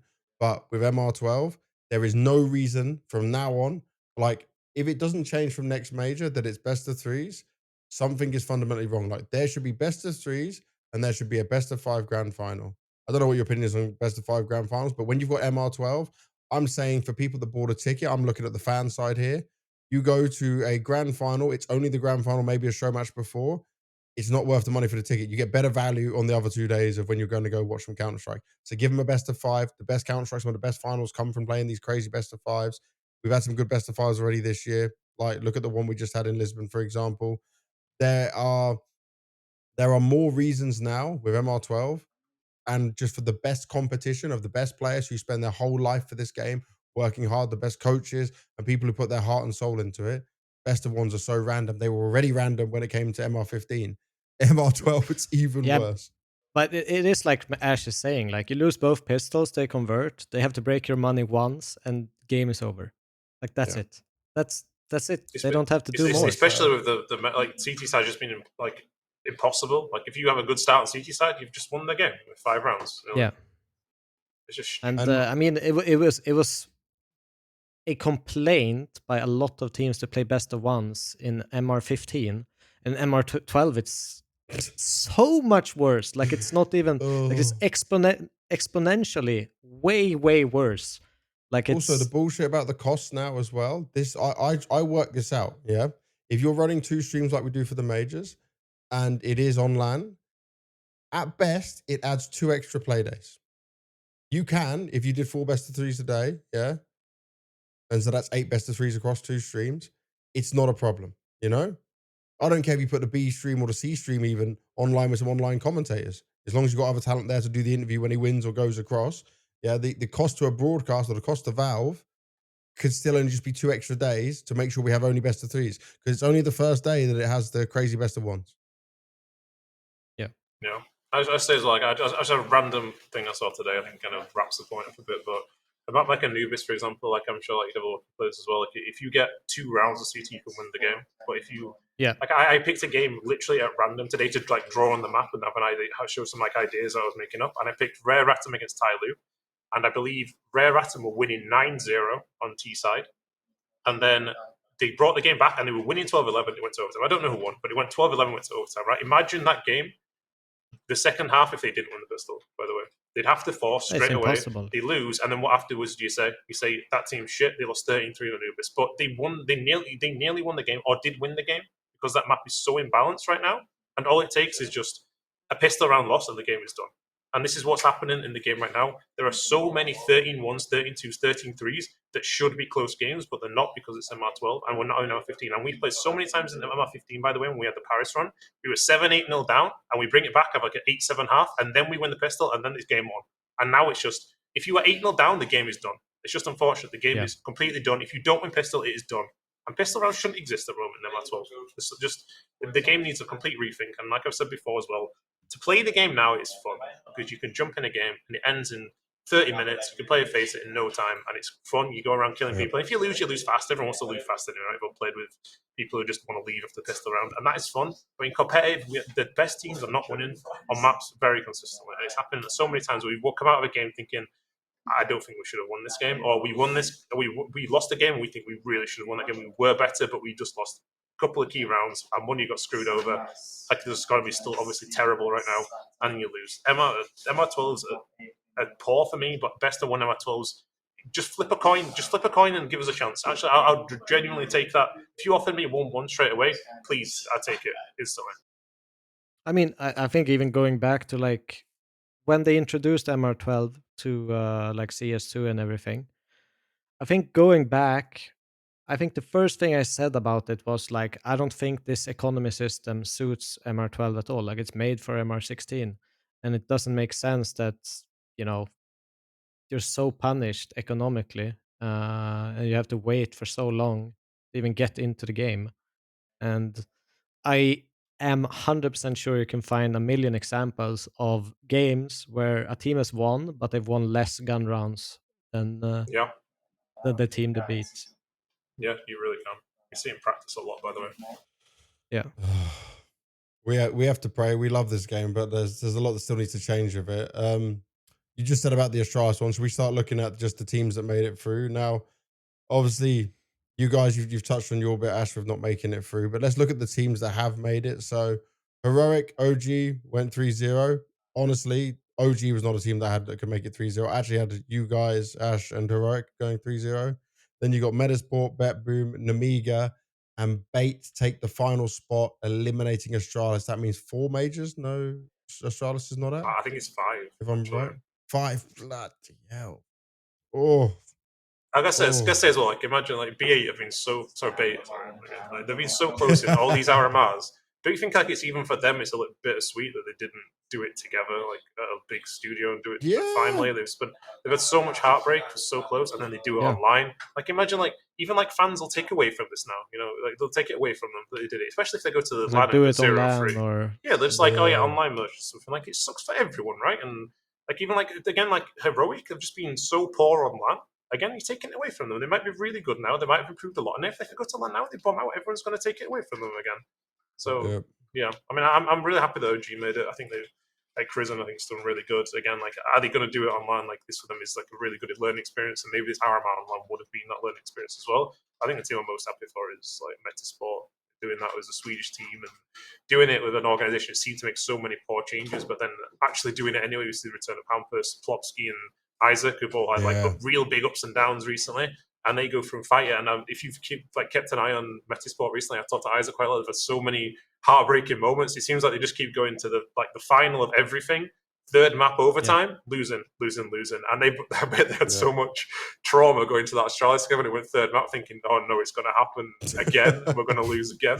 In the back of your mind. Yes, I'm really happy. You don't really have to scroll far in their match lists to see these heartbreaks against NIP, against Nine Pandas. It's been consistent. Like, the last few weeks have been like hell for them. I imagine that progress and then just falling to the last hurdle. There's nothing worse. It just happened over and over again. So I'm so, especially for Isaac, I'm so like happy for him to see him back there after the NIP thing that just went so poor for them. And obviously that when he was at the end, we just had such a poor run of form.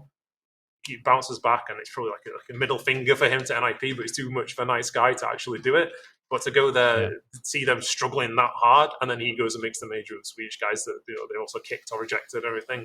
I bet they're loving it right now, and I'm really happy for them. And when they play with practice, they play legit. I think at LAN they'll do pretty good as well. It's crazy, though, right? Obviously, you took ZTR from them. But like after that, Nilo went to Heroic, right? Sus went to Wildcard as well. Really like they've had some players go on and do good things as well. Is Abdi still their coach at the same time? Yeah, so. Yes. Yeah, I like Abdi. I met him. Then you're gonna have Adam. The twins are gonna see each other. They're gonna be there together. Yeah. I've heard they're not the best friends a lot of the time when they play together. Maybe it's good they're not on the same team anymore. That's probably a good way for them to do it. But yeah, in looking at this, who would you say is the biggest surprise if you were to pick one team? Like, Namiga's not really too much of a surprise because Namiga are good. Yeah. Namiga are good. I think especially online. That's Kid. Yeah, especially online. Like, it's not like an insult or anything that they play good CS, but I think online it works more just because it just feels easier to make you have fewer eyes on you as well. Like the streams have got like 1,000 views at times. I mean, super disappointing, yeah. But obviously, there's less like pressure and everything. You start home, you feel more comfortable and everything. You don't have any tech issues. They don't have a new desk or anything. There's something that throws you off your game that people shouting you over. So for them, I think this is like it shows how good they can be at like these online things. But I'm not surprised at all. I thought they'd go through. I think for me, probably the biggest surprise would be maybe Bait. I think they weren't in the best. They weren't in the best form. A Met spot maybe as well because I've just been like teetering on the end. I think they just made it into the RMR into the MRQ in the first place, right? Ranking wise, they were super close to not making it. Yep. So yeah, maybe those guys, maybe Bait. I'm not kind of surprised. I think Bait for me would be the one.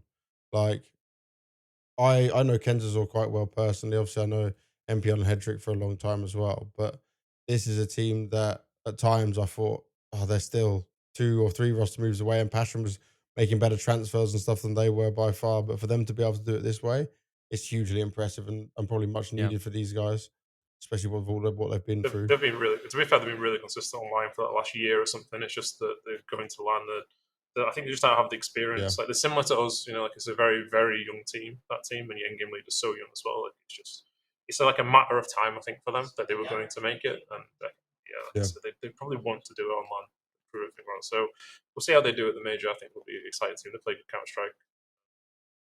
Let's have a quick look. Stage 1 of the major then is now Complexity, OG, Bait, Heroic, Namiga, Wildcard, BetBoom, Metasport, FlyQuest, Imperial, Chingis Warriors, Tyloo, Fluxo, and Lin Vision. It's not super exciting. I think its viewership's been pretty bad for that side of things. We still got one South American spot and one North have American. the twins play each other first game. I'm not sure exactly how it's lined up. Oh, really? I guess it depends on the next 2 teams that come through, right? I guess they're slot in there in the middle of the rankings. I wouldn't be surprised listening to those teams if a lot of the Asian teams made it through. So honestly, when we've played the Asian teams recently, they've been really hard to play against, like Tyloo, and I can't remember who the one was, but it was really hard fought for us, and I think they'll go to LAN and they will be the surprises. But when you read that list, it sounded like not a high quality list at the same time. Like it wasn't like any big blockbuster names. It doesn't sound interesting. It just sounds like when I hear those names out loud, I'm like, we missed out on a chance to go and have another major run potentially. Like, I mean, there's so many opportunities. Like, in theory, the EU team should all go through, and we should all get more EU spots, but it just doesn't happen. It never works that way. It never works that way. There'll be so many games that it upsets there. So this is the crazy ones, right?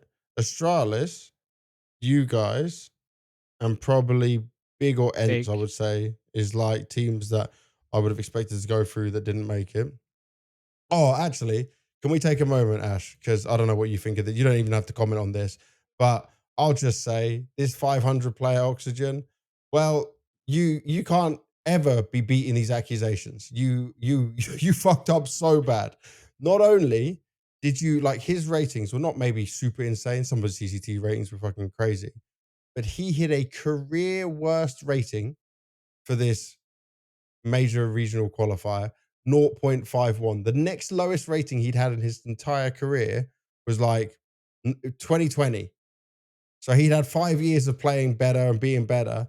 And then you go 0-3. You guys beat him. Big beat him. Ents beat him. And he played nothing like he played in online CS. I will just say that's one thing that was a positive from this RMR is that even online, he couldn't beat the accusations and he got fucked for this, man.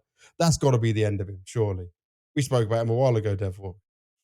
Yeah, but I mean, I'm sure if we keep having this kind of qualifiers, they're going to pop up there continuously if we don't get into that land position that Ash is speaking about. Because, I mean, like Ash was saying, at some point someone's going to be cheating in these qualifiers as well. Yeah, but I heard they made him have a camera on his... They made him have a camera on his monitor, right? Yeah, but it doesn't necessarily need to be him or that team, or it could be anyone, because at the end of the day, maybe someone doesn't have the spotlight on them and no one requests it from them, and all of a sudden they're through. I think... Where were the cameras set up? Do you know, Ash? Because you obviously... Yeah, I do. So first off, we haven't played against 500 and weirdly, I never see 500 bracks out weird. It's one of the only teams I never see actually ever doing it, so I don't think we've really ever practiced against them, which has always been weird for me. Like, it's almost suspicious in itself that they don't seem to practice. Yeah, why are you not practicing? Yeah, they're in just this like secret bubble of a practice schedule. Yeah, and then when I was doing prep on them, it looked like a team that was playing the most outdated CS of any team I've played in actually a very, very long time. Like, the way they were defaulted, it feels like all the teams playing very similar right now. When I watched that Ancient, it was like, wow, they're playing like 2023 sort of CS, the way they're playing. It looks really, really strange. But for the cameras, it's like, this is like a slippery slope as well, right? So everyone like did this letter together. I mean, I'm assuming I'm allowed to talk about it. If not, I guess see you in court. So we'll see. But everyone requested that teams had these camera things, like extra added protection. Because obviously Valve just aren't doing anything right now. They're not being proactive at all, and they just don't seem to care about everything. So I'll just keep complaining about it, and they'll probably hate me if they ever hear about this. So and whatever. So we all drafted together some sort of agreement that, oh, we have cameras here, whatever. And then they sent us like the guidelines, like I said, the cameras all behind the monitors. It didn't mean anything. We've seen like when they play as well, all the cameras are always behind the monitors and you don't see anything. But I have a feeling that for 500, they maybe went an extra mile and said, no, you're not allowed to have that camera. Because when I saw 500 play the first game, all the cameras was, we could see them. And then after that, they said, actually, we're not putting them on the broadcast. But Oxygen's, you could see his game. You could literally fully see his game. I was like, oh, that's very nice of Oxygen to like throw Good it of out. him. Yeah, it's really good faith of him, you know, to throw out his own POV, by the way, which, by the way, I'll say is sick. I've watched seeing someone screen like that. I always enjoyed that when people used to do it as content. So, so I think for them, they might have gone the extra mile and said, you need to do this. And that is dangerous because why were the rest of us not forced to also do this? I would like it if we were all forced to do it, put the cameras behind and make us do it. Are they just saying, Oxygen, everyone's suspicious of you, you're going to do it? And then, like, even if it isn't cheating at this point, there's so many, like, there's so much pressure on him anyway to do it, but then he didn't back any allegations up, right? And I'll say now that when I saw these clips, I was very surprised to see so many people defending it and being like, oh, he saw this flashbang go here and he saw this here, but every round seems to be so unbelievably set on his pathing. He has to go exact way every time. And I had the most Joel flashbacks ever when I watched this. The way he hard played everyone, he seems like you're playing hide and seek with a guy that's like playing like with wallhack on, and he's just running around going, "Oh, I saw you here." Like playing hide and seek with a car, you just like look under the car and see people's feet, and you're like, "Oh, he stood there." Like when you were a kid and you just didn't understand like the laws of physics or anything, you know. So you just I can't see them; they can't see. Yeah. So what, you're just telling me that every single tiny bit of information, he saw it and perfectly reacted every time and ran around and like insta headshot everybody every time. I just think you're gullible to believe it like that. It looks too perfect, and even if you cut out 15 times of him fucking this up and just getting shot in the side, the way he's doing it is like better than any pro I've ever seen. The way he's literally, it looks like he knows exactly where everyone is when he's doing it. And I've heard also that he's only doing it on Mirage or whatever, but he's too perfect when he did that. And then you force him to have a camera here, like, and obviously we've all seen like the Akuma things where they're just like staring off into the distance, like, oh no, we're looking at my radar and like up here somewhere, like looking at the Eiffel Tower and like what's going on? Like it's just so obvious that they were doing something very suspicious as well. And now like you put eyes on him, and now he just drops his worst career performance ever. I mean, I don't know. Like obviously, if people said I was cheating, and then I had all these extra precautions around me, and everyone was saying I was cheating, everyone wanted to be fair, like it'd make me feel way worse. You know, as soon as I had like a bad game, and I would probably crumble. True. But this is like the worst case scenario for him. And if he isn't like, I wasn't surprised if he put out a post saying he's retiring tomorrow or something. You know, it's like, what's the point anymore? I can't go pro. But there's so many teams that they're just suspicious who, in certain tournaments, are banging heads off and they're just winning. And 500 have always been that team, unfortunately, where if you're playing them in CCT or something else, you just cannot beat them. And I think in my entire career, we've never beaten them, but in every qualifier, we've knocked them out with so many lands. And it's been super consistent. There's so little good faith for these guys anymore. And I don't even know if he is cheating, but it just looks...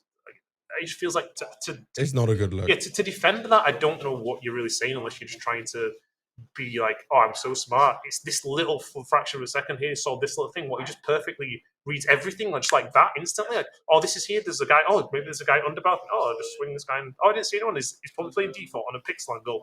Like, what? He's just the most perfect player ever when he enters like on Mirage. Bonk doesn't do it. Simple doesn't do it. Zyru doesn't do it. I'm telling you, I've seen. You're worried about 500 different angles people can shoot you from, and you pick the perfect one. Yeah, and is he calling like the adaptation? Or we'll do this path in this round or something? Or they just make the perfect call for him like every round, and he just hard clears everything. Like, I don't know, playing. He's like, guys, I've got intuition. I'm taking this. I'm taking Yeah, I this mean, beat this like time. I said, when we played against Joel and he beat us in the final, and everyone tweeted about how great they were and stuff like this, and how much progress they're making.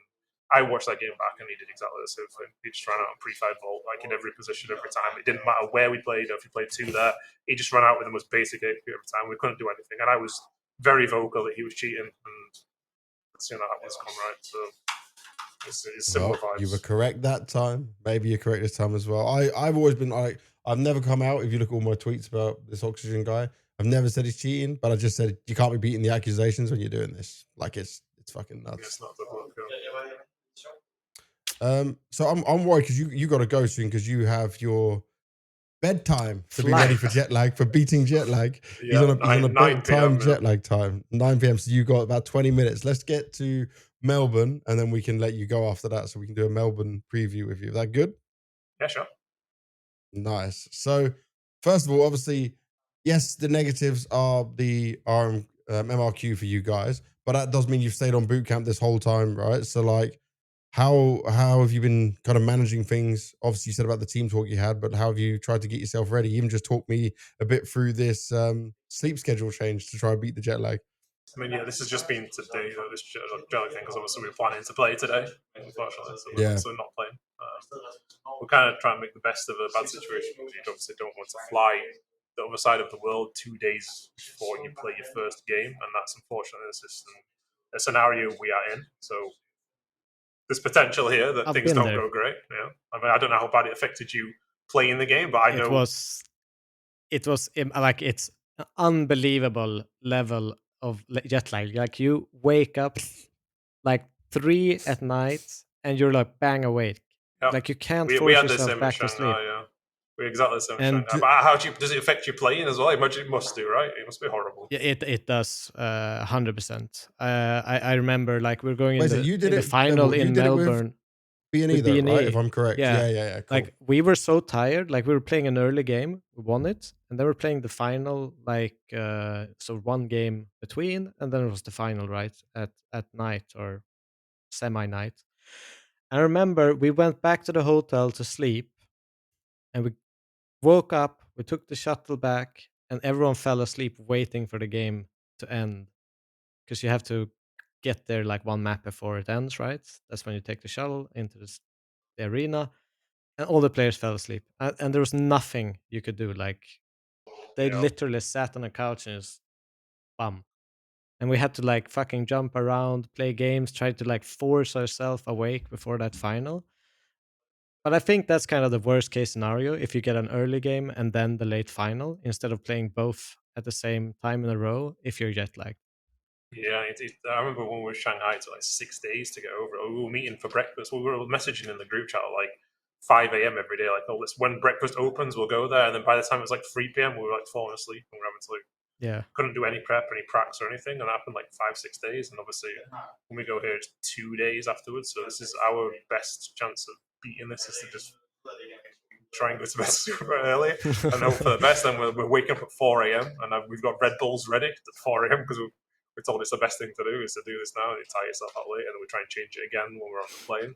This is like probably a little bit of wishful thinking to try and make the best out of it, but we have to deal with it. This is unfortunately like part of just being a pro series assistant, to be honest, having to play this MRQ, and I guarantee most teams are already there. 3D Max didn't have to play this, obviously, that's our first game, so I bet they're already in Melbourne right now, getting over it, and they might have been there for a few days, and that's a big advantage for them, but we have to just see how it goes, right? And for people who don't know, I think just like medically, it takes 1 day for 1 hour of jet lag. Yeah, and which for your is body to 8 adapt. hours, I think, with the time zone differences. So yeah, so you would need going to back have home perfect before that, no? conditions. You would need to be there 8 days before. Yeah, that does not surprise me. Christ. Do you know what? It's crazy when I hear this because I lucked out so hard by like going to America. I never get jet lagged. I don't know why, but I have zero problems going to America. I always feel fine. The other way But is way worse. When we went home from America, you get absolutely wrecked. But when we did Shanghai for the major, obviously I'm not playing. I've just got to be awake doing interviews, right, and making some content.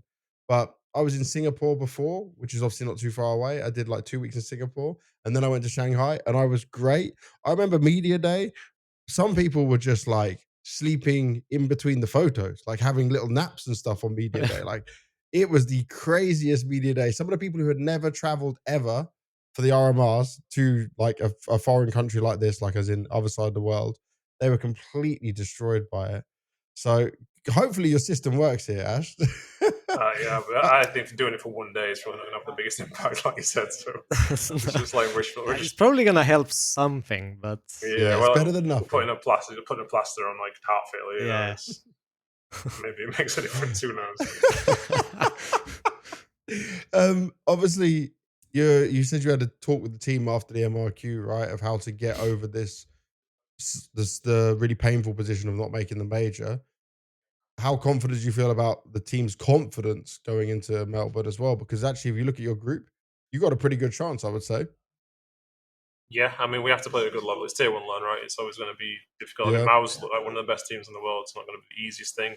And Big have probably in a similar mentality as us, where they're very disappointed they're going that late, and they feel like there's like maybe added pressure on them to go prove themselves after doing this. So Mhm. the talk today was just like so much of the game is just obviously mental. Like you're talking about yourself, like are you worried about the form and everything? So obviously the way to fix that isn't tactical to go into tactical depth and fix all the problems. It's making Yeah. sure that everyone is focused on the next tournament, and we have to leave this in the past as much as we feel aggrieved. We also have to look back and say, best of ones. It was unlucky playing online. We haven't been good online. I think so far as a team we've won 3 games and we've lost 5 now, and we won a game against a team that I was sure was match fixing against us because they battered us on the first map, and then they just threw the other games. It felt easiest thing ever. That's 3 of our 5, 3 of our 8, 3 of our wins in 8 games. You know, but on LAN, I think we have like 65% win rate or something. So we have to like look at it overall the picture. What have we achieved so far? The teams we've beaten, I think we've beaten 5 teams that are top 12 recently this year so far, and then the best team we've been online is 500. Ranking wise, so obviously online we've been really super poor.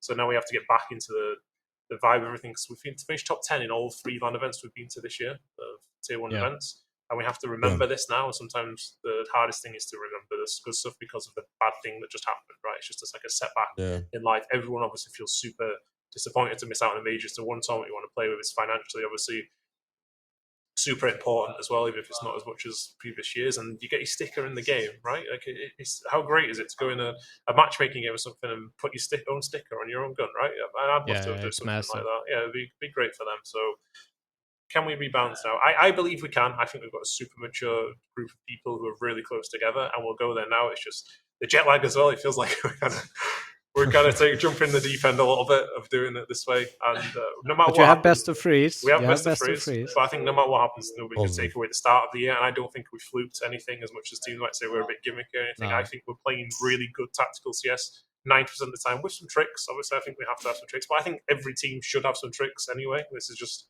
Sometimes you have to. why would you not do it? It's such like a mental Yeah. breaker as well, right? So I'm not worried at all. I think we will be good again playing there when we get a win or whatever. I don't know, but then we need to focus on like, the next tournaments anyway. When we have proper conditions, when we're not jet lagged, when we are prepared, and we have a reset. That'd probably be a better judge of us right now. But we know that from what we showed this year, there's no reason why we couldn't go playoffs or go deeper. You know, so yeah, I feel good about it still. Did you feel like you had to attend this event as well, right? You got no choice for it, because I know a lot of teams are trying to skip it, but I guess in your situation, you want to attend as many of the bigger tournaments as possible. Yeah, I think it's we don't want to. It's like a privilege, you know, to attend these tier 1 events. Yeah. And the travel side of it is just part of being a pro. I think if you have like insane amount of VRS points, then you can pick and choose your battles, and you can sign with some of these tournaments. I think some teams probably are doing, and you can do it. But like I got one of these questions asked in Bucharest, like, is this tournament mean less for you? And no, it means, if anything, it means more for us. If other teams are thinking it means less, then let's go with tournament. I think it was you asked me. Do you think Dexter thinks it meant less to him right now when he wins a tournament? And the same with Melbourne. We're going to go play in front of a crowd, hopefully. Like, it's super motivating to do that. And if teams want to drop out for us, then fine, let's go for finish further. It's also like it kind of builds up the rest of the year as well. I mean, if you do well in this tournament, you're gonna keep getting these LAN invites. You're gonna keep being in these really positions important. It's just as important as the major. It just builds to the next major. It starts now, you know, and it's essential. You see teams drop off, and if you're not in this kind of table where you are getting invites, you could potentially not even have to play this online qualifier next year. or next major if you do well in these tournaments. So it's massive. Yeah, fully agreed. We want to get the invites and stay at these top tournaments. We don't want to have to grind through these teams that I'm saying are cheating just to get a chance to play at the RMR itself. Yeah. So that's motivation itself. Like, we're not going to lose any motivation. Maybe a little bit of confidence here and there. I think we'll be fine. When we're looking at the tournament as a whole, like, who do you have, obviously, favourites outside of Vitality? Vitality is the obvious one. Where does your mind look at this? Let me just check the teams real quick. I mean, it seems at the moment like there's a few teams that are just standing head above the rest, right? And that's obviously Vitality and Mouse Sports and Another One and Spirit. And I think Spirit are not here, right? Spirit, yeah, they got sickness. Got replaced by Complexity, right? Yes. Yeah, they were. Yeah, and that's actually really good timing for them. Actually, it makes it a bit more exciting as well. Watching a team that's coming in. Because a lot of teams said no to it. So I'll bring this up because I think it was G2. There were so many other teams that got invited before Complexity. It was G2 Furia, Astralis, Wildcard, Bait, and Heroic, and they all declined. I'm surprised Heroic. That's very surprising. I haven't really played anything this year. It's a weird one, yeah. Yeah, but I think the Mouse and Vitality are the teams that are fighting out, right? And they're both happy not to see Spirit there as well. So I think those two, they are vying for trophies right now. That's interesting, and also obviously Na'Vi as well. Like, are they able to overcome this slump of form and kind of continue? Yeah. And then even the Mongols, like, they just had a terrible Bucharest, and I really do think these teams. This is one of the scariest teams out there. Can Falcons keep it going as well? Like, there's a lot of interesting storylines there. FaZe, are they just dying right now? Or are they just going to fall apart? Are they going to show what they can do? Like, obviously it's a super interesting S-tier tournament. I think Vitality is too hard to look past. I think it's almost like it's almost like you're just saying who's going to come second place. Like, that's kind of like how it feels. It feels like that, yeah. Yeah, that's how it feels. It feels like that every tournament. Yeah. Yeah, they just want to cement it, go for the Grand Slam. Like, yeah, they have a lot to play for. I just think that they're the best team right now. Maybe Mouse can upset them, but I think they're the only team right now that can stop them is Spirit and Mouse. Spirit obviously not. Mm-hmm. Yeah. Well, I wish you the best of luck for it. I wish you the best of luck for it all. I know it's going to be a hard slog. How long is the journey? How long have you got to fly? I think we're flying to Doha first, I think. So it's like 9 hours and then 15 hours. I think so it's 24. I think it's about 20. I think it's 24. Maybe it's a little bit less. But obviously, we're going to stop over in wherever we're transferring. I can't remember where it is. Yeah. So, nice little easy 24-hour flight. Looking forward to it. 24-hour flight. Oh my! That's last time I went home from that Melbourne tournament. I had two randoms next to me in this middle chair for 15 hours. No. Yeah, it's just Regon, he abandoned me and upgraded to first class. It's the worst when you're on the window seat and then you have to go to the bathroom or something and everyone's asleep and you have to wake them up. That's when it's horrible. Then. Yeah. I'll just say I have privilege because I never have to take a middle seat. Like, I'm always on the edge or a window because I'm too big to be. Yep. You're quite tall as well, Astro. I never. My legs, it's a problem. I'm always I always say to him, guys, you can't put me in the middle seat. Like, this is not fine. And I always somehow just wing my way through it. But yeah, that would be killer. Yeah. Well, hopefully you guys can bounce back. Thank you so much for joining us for the whole episode, Ash. Is there anything you want to say, closing thoughts on out to the public about what you're doing? I know you got the fantastic YouTube as well. Yeah, I think that I'd say first off, it's the support that all the guys are getting is super nice, and obviously as well for myself. We're kind of getting to the point now where I'm starting to get haters, and it's kind of unusual for me.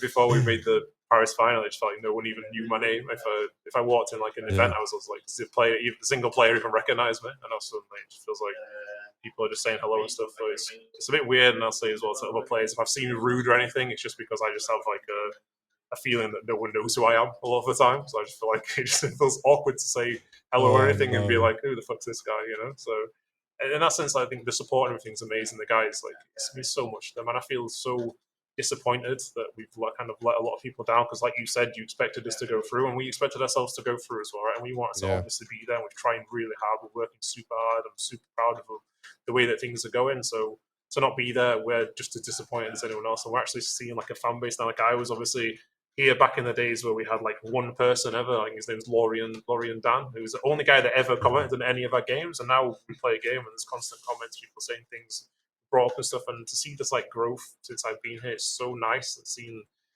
what we've done over so many years. And I do feel like this is so disappointing. I've had so much like credit given as well in the scene, and now obviously the streak of 4 majors in a row has ended. Not going to be a 5th one. Yeah. It's really sad.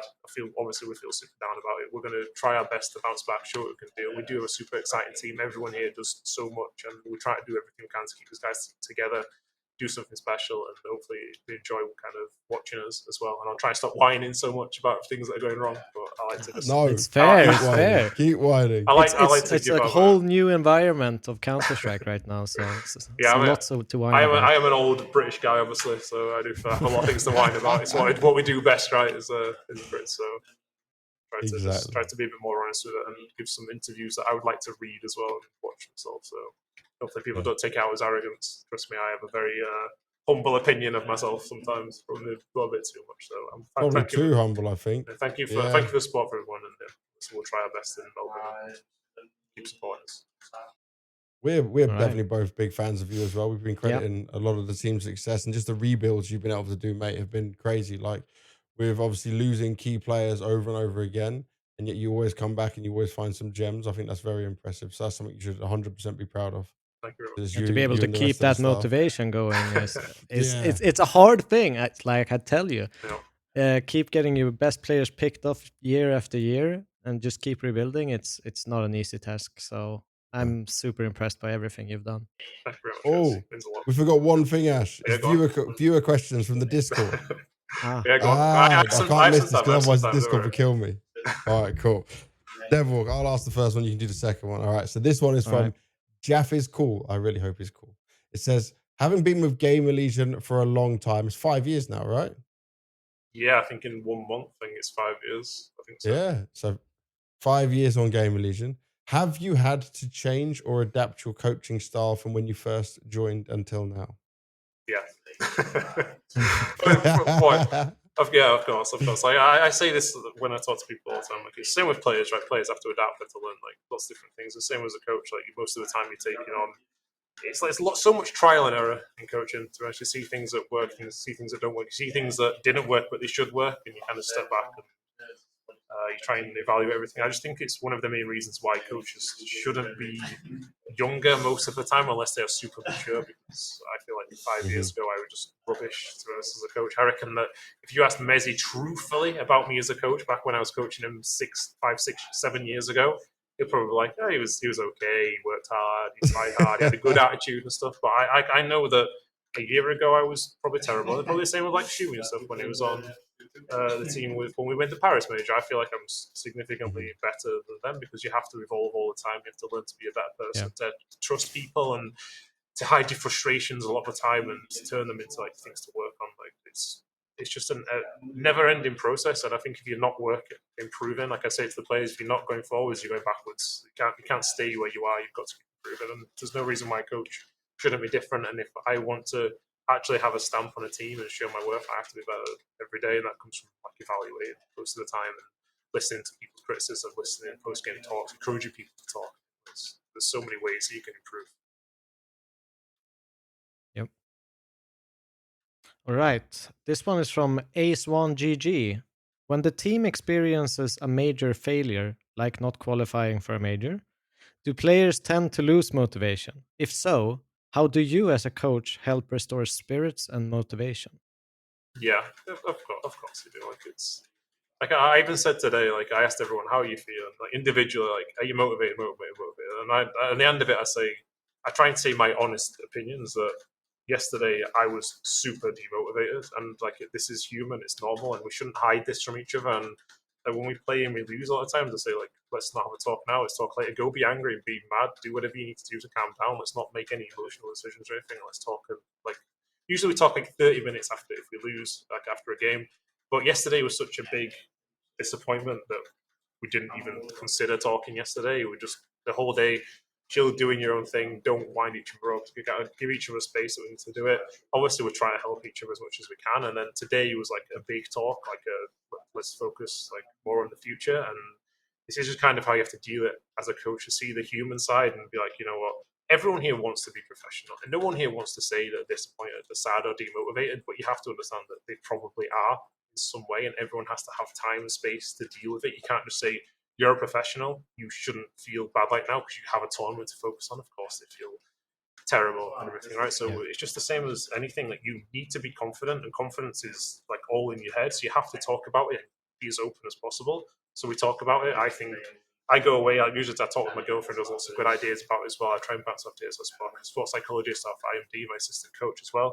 Try and find what we all believe would be a good like way to deal with the situation, and go and deal with it. If you sit there and don't do anything, most of the time it just doesn't fix itself, as in nearly all the time, and you just don't want to risk one person going to an event and not feeling themselves or feeling down. Obviously they will a little bit, but you have to try and promote talking and make it a safe space for people where they feel like they're valued, and you have to try and mediate that as well, and understand that people can be frustrated at each other, but it's fine and it's normal and it's human, and try and just talk about it. There's nothing else you can do. You have to talk about it.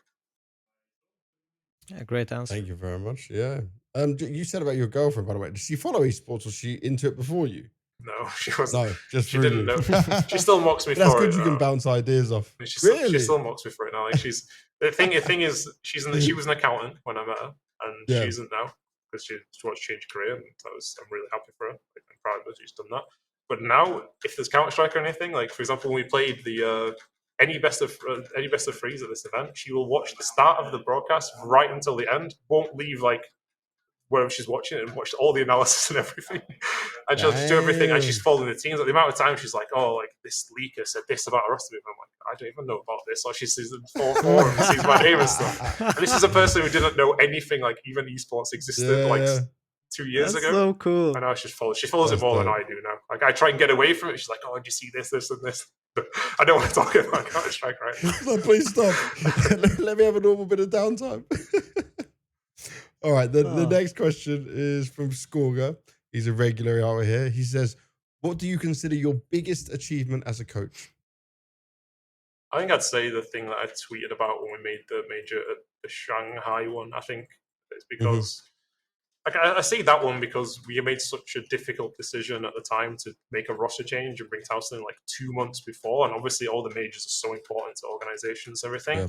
And to make that change, and obviously like, there's been a weird criticism of me recently where people are saying like, PR is an obvious choice and Rez is an obvious choice, and Towson was good where he played, Slender was good at endpoint, and but they weren't obvious choices when they were made. Yeah, but the thing is, like, they are obviously all doing really well, but the question is, can they step up to the next level and perform on LAN, perform under the extra pressure, the expectations, they're playing against these top teams. Like when we took Slend, for example, they barely played against any top 50 when we played with them. The same with Farmers, who's doing really good on the Amiga, but can you identify someone who will step up and perform at the next level? And when we did that at Shanghai, it felt like I had made so many risky decisions to go there and going back in fully on youth to try and do it. And that felt like, to me, like I was putting my reputation on the line nearly. And if we didn't make it, like, I understand the repercussions that coaches loses a job and they just never get another chance again. And especially when you're like a no-name player like I was, like it's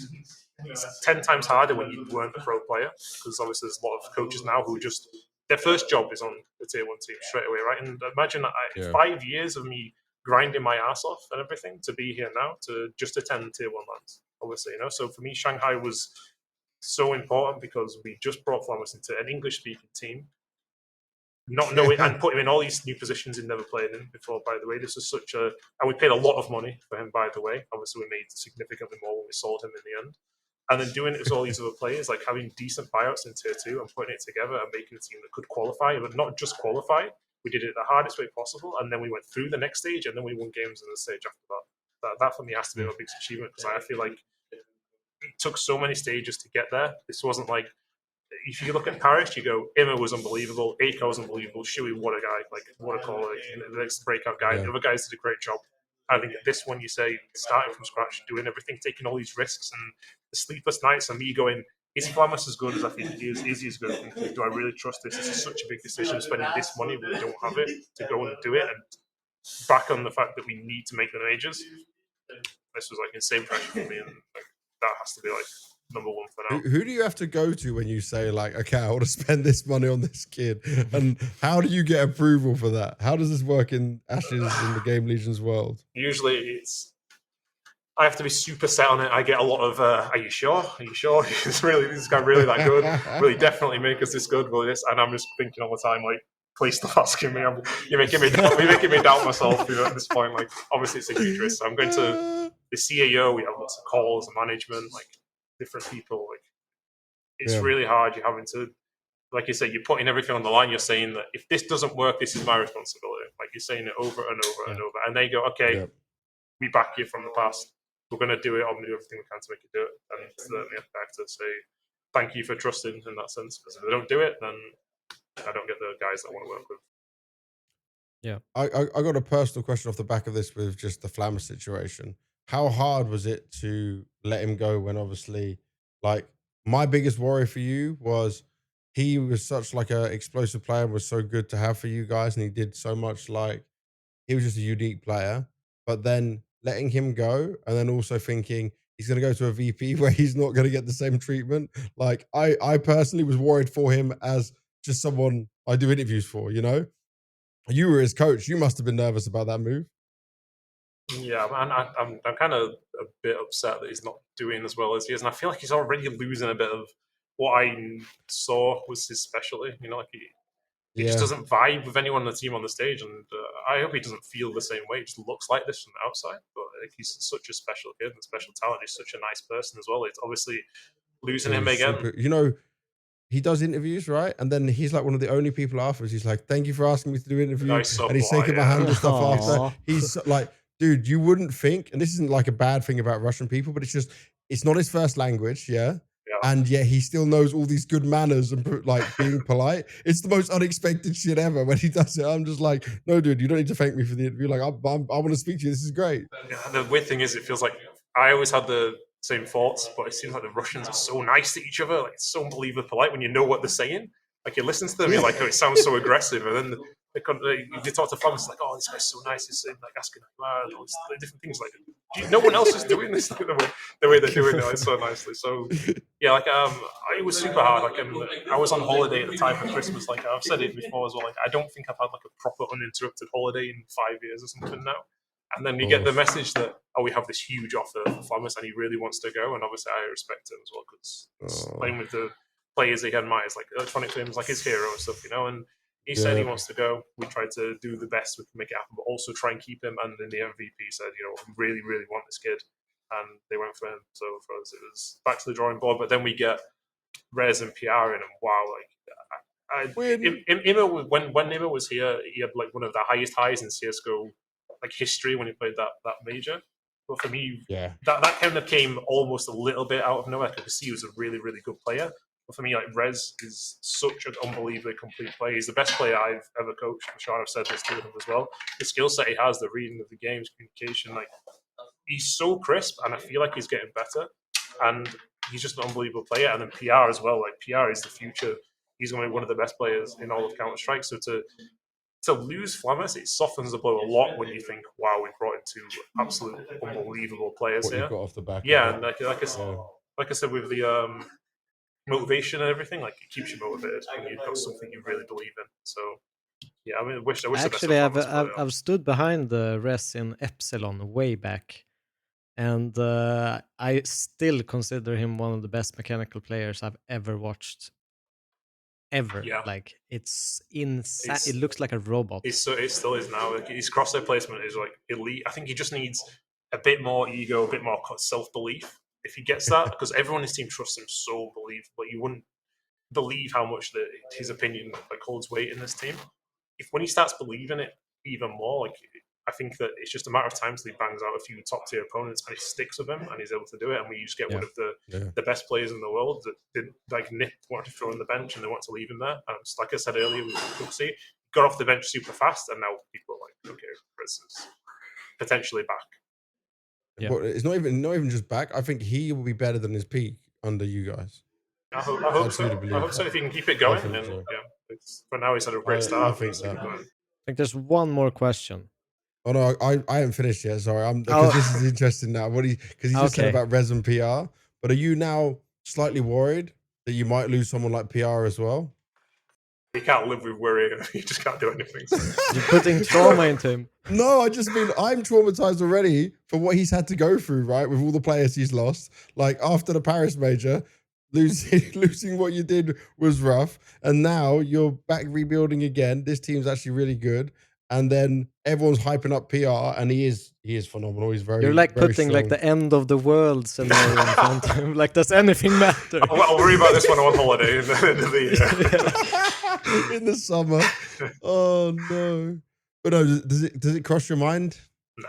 Honestly? No, honestly, you don't like. Even if this happened and we decided to sell again, and we said we have to sell. Like, obviously, I'm not going to worry about it because it's game over. You know, because you want to just live in the now, focus on the next tournament. Yeah. And this is kind of how I've always operated. So take it. Melbourne next. Yeah. Melbourne next. There we go. All right, then we said one more question, then we can let him go because he's already given us. This a bit one is more also time. from Scourger. Which player surprised you the most, positively or negatively, once you started working closely with them?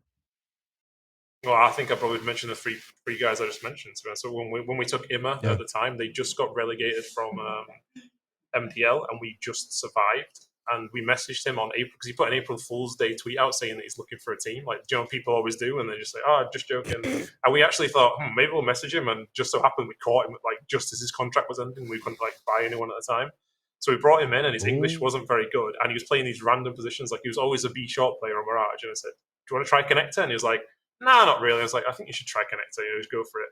And I swear to God, every practice he was just getting 40 kills, and it was like for a full week. I was like, "There's no way that this guy's just consistently doing this. Like, eventually, he's just going to stop having good games, right?"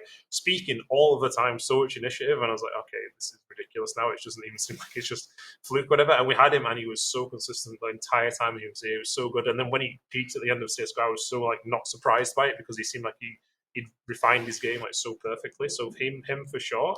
And then, like I said, Rez, I thought we would get Rez in and he'd be like low on confidence and maybe he wasn't as sharp as he used to be.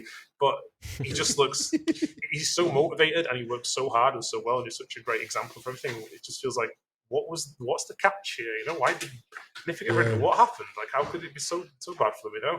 And then also PR, who sat behind me waving at the camera. Again, hello. I followed this guy for a long time, but then when I was NXT, sold all the players, and he didn't play HLTV for nearly a year, I believe, something like that. I was concerned. He's obviously. really tuning in right now when you're talking about him. I mean, I was concerned because but people said like PR is an obvious pick, yeah. But when he doesn't play for a full year, I don't know if this guy is just doing nothing, if he's not playing the game or anything anymore. You know, I've got no idea. And then when we're watching Face It games to see how he's playing and what his decision making is and what his aim is and everything. And then bring him in and you see actually he's a kid who really thinks deeply about the game and the emotional side and everything. Like he has a long way to go still on this and regulated stuff, but he's only 17, so I'm not surprised. But the level of his decision making is so good. I mean, there's obviously it can always improve and everything, but it's so good. And I was not expecting that. I thought we'd get another really raw player in.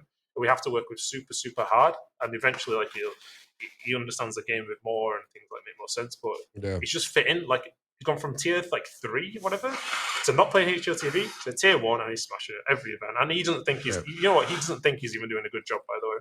Like I'm genuinely. Well, I was hyping him up so much when I think what was the first event I met him was Kato. Yeah, I think it might have been. It must have been Kato. But he genuinely doesn't. He doesn't even think he's doing a good job, and I keep telling him over and over he's doing an amazing job. We're super proud of him. He can be so much better than what he's showing as well, and he's doing it in like difficult, unorthodox positions quite a lot of the time. Where he's like, you can see like what his style is, you know. And seeing a 17-year-old kid who has like a style that makes sense and good decision making. He's been great to work with so far. So I was not expecting to drop a kid like that in it straight away. I thought it'd just be like really good aimer, super talented. What a mess. Let's spend 3 months trying to help him, but it's been completely opposite. Yeah. Well, thank you very much for all that insight, Ash. Again, it was a pleasure to have you on, man. Good luck with the travel. Good luck with Melbourne as well. And hopefully some of that positivity will come your way and the changes from all the systems and everything as well. Yeah, thank you very much, guys. Really nice to be on. It's been awesome love, man. to have you here. Thank you. All right, so we were blessed to have another guest, and Ash gave us a lot before he had to run off and get some sleep. That was fun though, man, and I'm happy the way he spoke his mind. Yeah, super awesome guest to have. Super easy to talk to. It's always nice. You don't even have to push him any questions. It's just blabbering his mind on, and it's quality stuff. So really happy to have him here. Now, I'm going to take a quick look at the other MRQs. We touched on the European one a lot with Ash, but I'm going to come to the South American one first. There's still one more spot to go, but the teams that made it were Fluxo and Imperial. If you just look down this, right, Fluxo was not a team I had, like, after seeing Legacy and Imperial, how well they did, I expected that, but I didn't have Fluxo as a team that was going to be one of the ones making it, especially making it first throughout their group. That was It's impressive. it's kind of impressive art coming back with a team Yeah, doing it, and Legacy I think was ranked the best in the whole qualifier for South America. I think exactly. Imperial was kind of I expected them. Yeah, they got a lot of experience now. They're good guys. And Legacy seemed like they were an up and coming and would make it. But yeah, I'm actually happy seeing Art back. You know, I've missed him. Yeah, I've people missed people that gave him guy. so much shit for the end of Fury, but Fury still hasn't been doing good. So it is nice to have him in a position. Yeah, I've missed that super aggressive kind of secondary opening style that he brings. Yeah. So yeah, that's gonna be an exciting one actually. And then on the North American side, Wildcard made it. Obviously, a lot of people are a bit unhappy that they used Stewie for the qualifiers to be like an NA team and then play with their European players after this. Again, this just comes back to bullshit rules that need to be fixed by Valve. Obviously, we had Drillers last major. Now we're going to have this wildcard thing this major. But there's always something until these rules are all fixed and done. Yep. I also think Wildcard should be able to play NA anyway, because you've got Stanislaw and Jaber, yeah. Then you have Sonic as well, who's from South Africa, and then 2 Europeans. South Africa's not Europe, right? So like Sonic, I think, lives in America because he moved to Yeah, he America ages ago. studies in America Yeah, for so I don't I've, know how I've long. It's many years. I could be wrong, but I saw Swisher, for example, from M80 complaining about it, but it's like, eh, I don't know. I'm not gonna be too harsh on them about that personally. We'll have to see what comes out the back of it.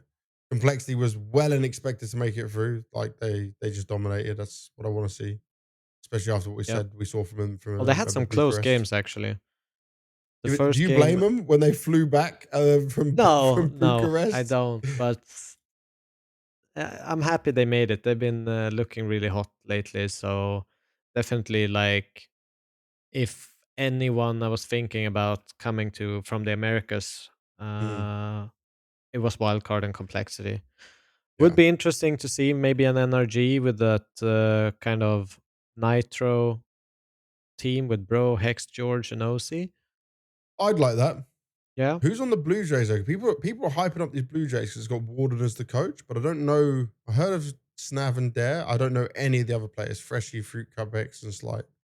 I don't know those guys at all. Slight. I think I've seen the name. Oh Okay, yeah, I'm not sure it's anything because about he's him. been on Wildcard. Okay, that's why. Okay. Then going But to yeah, Oceania and C. So we're just going to run through this quickly. It's not the most exciting ones.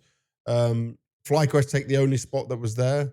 They 2-0 every single crushed it. game. Yeah. Did they look challenged? Let's see. Not really any super close. No, they just dominated. No, they dominated it through and through. X Talon obviously lost their sponsorship, lost their organization. Semperfi, I think, is quite interesting. Keen, he was someone's boyfriend. I forget who, but like They he's had got the Alistair on there. Alice there. Obviously, yeah, and Savage. We saw him before with his nickname's fucking amazing anyway because his surname is Savage. But his dad's very involved in the team. He had him in Europe practicing a lot. Savage does some cool YouTube videos as well. There's a lot of content out there. So he's someone trying to do a little bit more than the normal. Family relation? Any relations to JKS? To I Justin don't know. Savage? I don't know. We've never publicly seen that. Google it quickly. See if that's a thing. Find How out do I for us. Google that? Is JKS related to Savage? You think anything is gonna show up? AI could do it, maybe. All right, well, we'll have to check that later. We'll return with that info. Do you know what's crazy? Coming on to the only other region we got. No, there's 2 more regions to look at. We got to look at the. Okay, it says Asia regional, but it's 3 Mongolian teams and what's this Indian team? Indian team Yep. came third. The Huns came fourth. I thought with the Huns, they made it to Blast as like a replacement for Atox. I thought that might give them some experience to make it like somewhat competitive in there. But Chinggis Warriors, they won 2-0. Then they lost 0-2 to Eruption, who came And second. came And they back in ran the it back. final. They ran it back. That's impressive. That's quite exciting. Them Mongolian scene, by the way, on the Huns, Bartak is actually Mazzinio's older brother. Mazzinio replaced him on the Mongols. So Yeah. that's 3 full Mongolian teams, yeah, plus the Mongols. That's impressive. That region's got talent, man. It's kind of funny looking at the results here as well, like Chinggis Warriors versus Eruptions. First matchup is Ancient and Anubis. They lost both of those. In the finals, none of them were played. It was Mirage Dust to Nuke. Switched it up, tried to catch them. Yeah.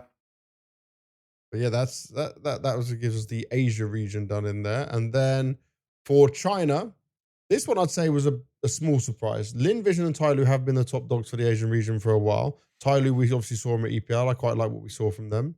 But I thought Yep. Rare Atom was going to make it because they also played in Bucharest and stayed in Europe for a few days after to prepare. So they were getting And some they extra look practice good. in there. Yeah. But it's They had like some moments. they lost in overtime on Anubis to Tyloo and then just lost 13-7 on Mirage. Oh, tough times. Yeah. But Tyloo being back in a major, that's fucking good. That is very good for the Chinese scene. Obviously, a huge organization has been there for the longest time. Still And I waiting to think see a Chinese team rise up. But I think, I mean, considering, we just had a conversation with Ash about it, this could be Mhm. an event where the Asian region with China actually gets a few extra spots, and we're going to see a lot more of them taking spots from Europe. It's a possibility for this Yeah, Europe just major. keeps losing spots Yeah. over and over again. Oh, it keeps happening. But that's the MRQs done. Obviously, there's still the South American and final North American spot up for grabs. I want to come back to something we touched on, an interesting event. It's called Level Up Lund 2025. We spoke about this event because both Ninjas in Pajamas and there was another team that was going to go as well, but the main one was Ninjas in Pajamas. You've got 9 there as well as another European team. It's We're Eyeballers, heading to this event. Alliance. Yeah, a lot of Scandinavian, I Swedish mean, and Danish teams. it's kind of like a Swedish local LAN Yeah. that these bigger teams are kind of going in chasing VRS points essentially Yeah, because because it had some money by it. Mean LAN wins more. and the money adds some VRS points. And what did you say when we first spoke about Nip going to this event? I can't remember what the other event they were going to, but there was 2 events we had a discussion Fragadelphia. about: Fragadelphia and Level Up Land. And essentially, we were saying that they need to win kind of both of them if they want to like kind of skyrocket in the ranking, and they Yep. should if they want to be that kind of team that they are aiming to be. Yeah. These are the events they need to kind of brush off and just pick up as they attend them. And I didn't believe they would win any of them. And they got knocked out, to be fair, by the winners of the event in the first game. Yeah, but But the winners of the event is a pretty unknown uh-huh. Ukrainian squad Uh-huh. where one guy has a HLTV picture. The rest are just, kind of mannequins blacked out. And that's not a good sign. Oh no. Not a good sign at all. The only player, so let's just look at him as a player here, just make sure it's the right person I think it is. Yeah, it's the old Vegas Squadron, yeah, and Hellraiser's player JR from Ukraine. He's the coach. Yeah. And this team, I like to pretend I know a lot about Ukrainian players and stuff. These were not names I knew. I didn't expect them to win it. Kane's become CEO, the old Navi and Passion UA coach. He's the CEO of the company now. They Oh, obviously yeah, brought him that's where in. he went. Yeah. So that's his like new project he's working on. And then they go to this first event. It's a LAN event, some important VRS points, like you mentioned, and they go on to win it as the only like Nine's European, everyone else is from Scandinavia, and then they come over as the Ukrainians and win the whole event. Let's look at the Yeah. average age of these guys. So Niffy is 21. He looks a bit older than 21, especially with that beard. Yeah, he does. Flyrax 19. Onic 20. Dowie 17. And Care or Kearney 22. And none of these, by the way, play for like a Navi Junior or anything, just to let you know. Like none of them. These are not players I knew. And I don't mean that in any disrespectful way, but it's like I know a lot of these younger Ukrainian players. I was talking to you about Kenzazor making to his first major. I met him 2 years ago and told him that he has potential for something. But that's crazy, man. Nip lose an event like that out in the first playoff round. Yeah, and I mean it's great for these TNL boys, and you can see like the kind of actual the jump up they made in. I think they came into the event Mm-hmm. at rank 106. Winning Okay. the event now have bumped them up to world ranking of 50 in VRS. 50. Yeah, 50. Phew, phew, So phew, it phew, was phew. actually like significant point That's change. huge. That is So huge. it was actually a pretty important event, especially if you look at the eyes from NIP, being able to maybe get a few extra invites, since the Yeah. points stay on for quite a while before they kind of decay, getting these points up, It's a trying to big get to deal. that edge of getting invites to either qualifiers or actual tournaments where you can just grind it out even more. It kind of becomes the snowball effect once you're in it, right? Yeah. So, so hugely important for a young squad like that. And just more problems with NIP. Yes, a lot more That problems, like but they I'm don't sure seem their to end. salary's not that great right now, but it's like you have so much experience on that team, mixing with some actual young firepower. I can't see how are they just not on the same page? Are they just out of it? I feel bad for them, man. I feel bad for the players. Obviously, I feel bad for the players. Yeah. It's tough. It's tough. We'll keep an eye on Nip though and see what they're doing. They're in a worse spot than Fnatic right now, that's for sure. Both not making the major, by the I way. mean, since we last talked, they have been grinding themselves up. I think they were like 140 rank when we talked about them last, and they're ranked 76 now, so they Below are TNL. slowly getting up there. It's probably not at the pace that they want to. They did make it to a starter though. That's the good Yeah. thing. That's the only positive right now for them. All right, what else have we got left to do on our list of things to talk about? Oh, we have to talk about Aurora, obviously Eternal Fire. Now, do you know what? Obviously, I don't know how much you saw of it, but I was there. I was about to do my media day at Bucharest, do my interview with Maja, and the announcement comes out as I'm doing media day. The sign on their door in the practice room was Eternal Fire. The players had not told me anything. I knew nothing. It was like the best kept secret in esports for a long time. Normally, these things are leaked. Normally, stuff's going Yeah. out there. I saw Maja and I went, bro, I had all these questions prepared for you, and now I've just got more. So you're going to be here for a while with me because I don't know what's going on. And I feel bad for the boys a little bit because I don't know how much the community read of all of this. It was a lot around the Turkish community talking about it as well. But I'll fill people in. Turkey doesn't allow betting sponsors. It's kind of hindered on Valorant's obviously very popular out there, but it's kind of hindered on Counter-Strike. Space Soldiers back in 2015, 2016 died because of not being able to have high salaries, not being able to get sponsors and stuff. Yeah. And Eternal Fire was kind of in a similar position where these players, it's a top 5 team in the world, maybe top 4 now, and they were not getting paid anywhere near like anyone else within the top 10. Yeah, they didn't have the No, they're same money, didn't have the probably same paid like a backing. top 25, 30 team in the world. Yeah, and some of these guys got families, some of these people are looking for the future. Everyone says how good Zontares is. It's like they needed more. So the organization, the guy who owns Eternal Fire, he thought there was no other decision, so he sold them to Aurora. That means, yes, Eternal Fire players, some of them didn't even know until a few days before that happened, and it just happened. Obviously, they've got 1xBet as a sponsor. In Turkey, that doesn't fly so well. But I'll say one thing. One of the guys who's there from Aurora, he's Turkish. He was talking to them fully in Turkish. Um, Aurora obviously benched their full Russian team. They've signed Eternal Fire. It's a huge move for the organization, but it's a great thing for the quality of life of Eternal Fire. They'll be able Yeah. to get mental coach now, performance coaches. They'll be able to get access to all the things they've never had before. And this is still the same players and same coach. Yeah.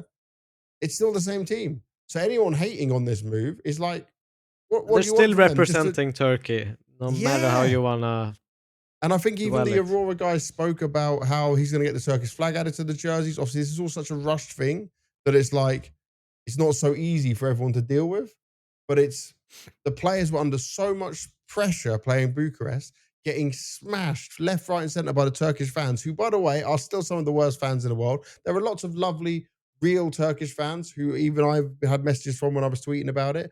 But there are some deranged, fucking insane people in the Turkish community who I do not call real fans of this team with the tweets I saw. Some of I was just translating some of the tweets under the players' tweets, yeah, and it's sickening. It's actually fucking unacceptable. Yeah. Like these people, it's disgusting. I mean, I can imagine that probably a fan base slightly similar to the Albanian community in some sense, where Yeah, they are fiery people and it's a lot of high. Like when things are going good, they're probably the best fan base in the world to have behind you. yeah. Um, but But other you than also that, need to have that kind of support with you when things are going bad, and that's probably when you need it the most, to a yeah. certain degree. That people still believe in you, and you know, and they shouldn't be in a situation where it's like they're betraying their country or something just because they want to have a similar working standard as other people in the scene. You know? And this will help them go to the next level. Like Yep. this is a positive step forward from. Yes, you may have supported Eternal Fire. I saw one guy, by the way, he had his Eternal Fire jersey. He put it in the toilet and started pissing on it. Oh my It's god. like, oh, you fucking. First of all, you paid money for that, you idiot. Yeah, you are dumb as hell. And second, it's just disrespectful. There's no need for that. Like, just That's just wait. vulgar, man. Yeah. And he uploaded the videos of that shit. Didn't see his dick, thankfully, but I mean, like, just you could just see him pissing on the Eternal Fire jersey. To me, these players still did okay and made playoffs, yeah, and still are the same players who are now going to have more support. I think this is a good move for them. This is something that was needed. And yeah, someone else might have wanted to buy them or whatever, but this was the deal that their owner sold it for. And the players don't really have a choice in this. They have a contract. Their contract was sold out to these people. Job's done. I do hope Yeah. they're getting some more money, though. I hope they're getting a lot more money and paid well. Madge has got a family. He's got 2 beautiful kids, you know. His wife, who's he's always shouting out and trying to look and provide for. They deserve to have some of this, man. Zontaris has a baby as well. Yeah, he's got a family. I don't know if he's married, but I know he's got a child. It's like these No, guys and this need this career stuff. isn't forever. You know, at some points they have Yeah. to earn some money to be Well, they're able gonna to live forever off just of. fly the flag and be like, but I'm gonna be fucking broke and homeless at the end of my career. It's like, come on, man. No, Wake the fuck I up think to it's a good reality. thing, and I think hopefully most people turn around on that thing and that they feel the support, because I mean it's one of these stories that even if, you know, I'm not Turkish, but I actually love watching these like full national team squads, Yep. like Mongols, like Eternal, well, Aurora now. Uh, You're a racist just like Launders. It's perfect. yeah, but no, but it is more exciting to watch. I don't know what it is, but Mm, I don't know if it feels like, okay, they have a less talent pool, so therefore it's more interesting to kind of have this storyline kind of grow in. But there's something about it. Maybe it's nostalgia from my days where basically there was yeah. no There's not many international international teams. teams at all. Nope. So it feels a little bit grassroots. It feels a little bit like a homage to Counter Strike history. Yep. All right. Well, with that, that's there wasn't many other roster changes for us to talk about. That is pretty much No, everything done. But we are going to do, as always, Devilwalk, our predictions for Melbourne. I won't be there as let's. talent. I didn't get picked for this one. I'm not happy I didn't get picked for an event, but I am happy I don't have to do that horrible travel day. That is very good. I think I would fall apart doing a 20-something hour travel day. It's not fun. But we got our opening matchups. We got our teams there. Spirit have decided to skip this one, not because of visas. They've got sickness in there. So it's a bit sad for them. Again, should we just start by looking at the favorites? So the favorites are Vitality and Mouse. Mouse, and I feel that's like it. now that, yeah, now it gets a little bit rocky.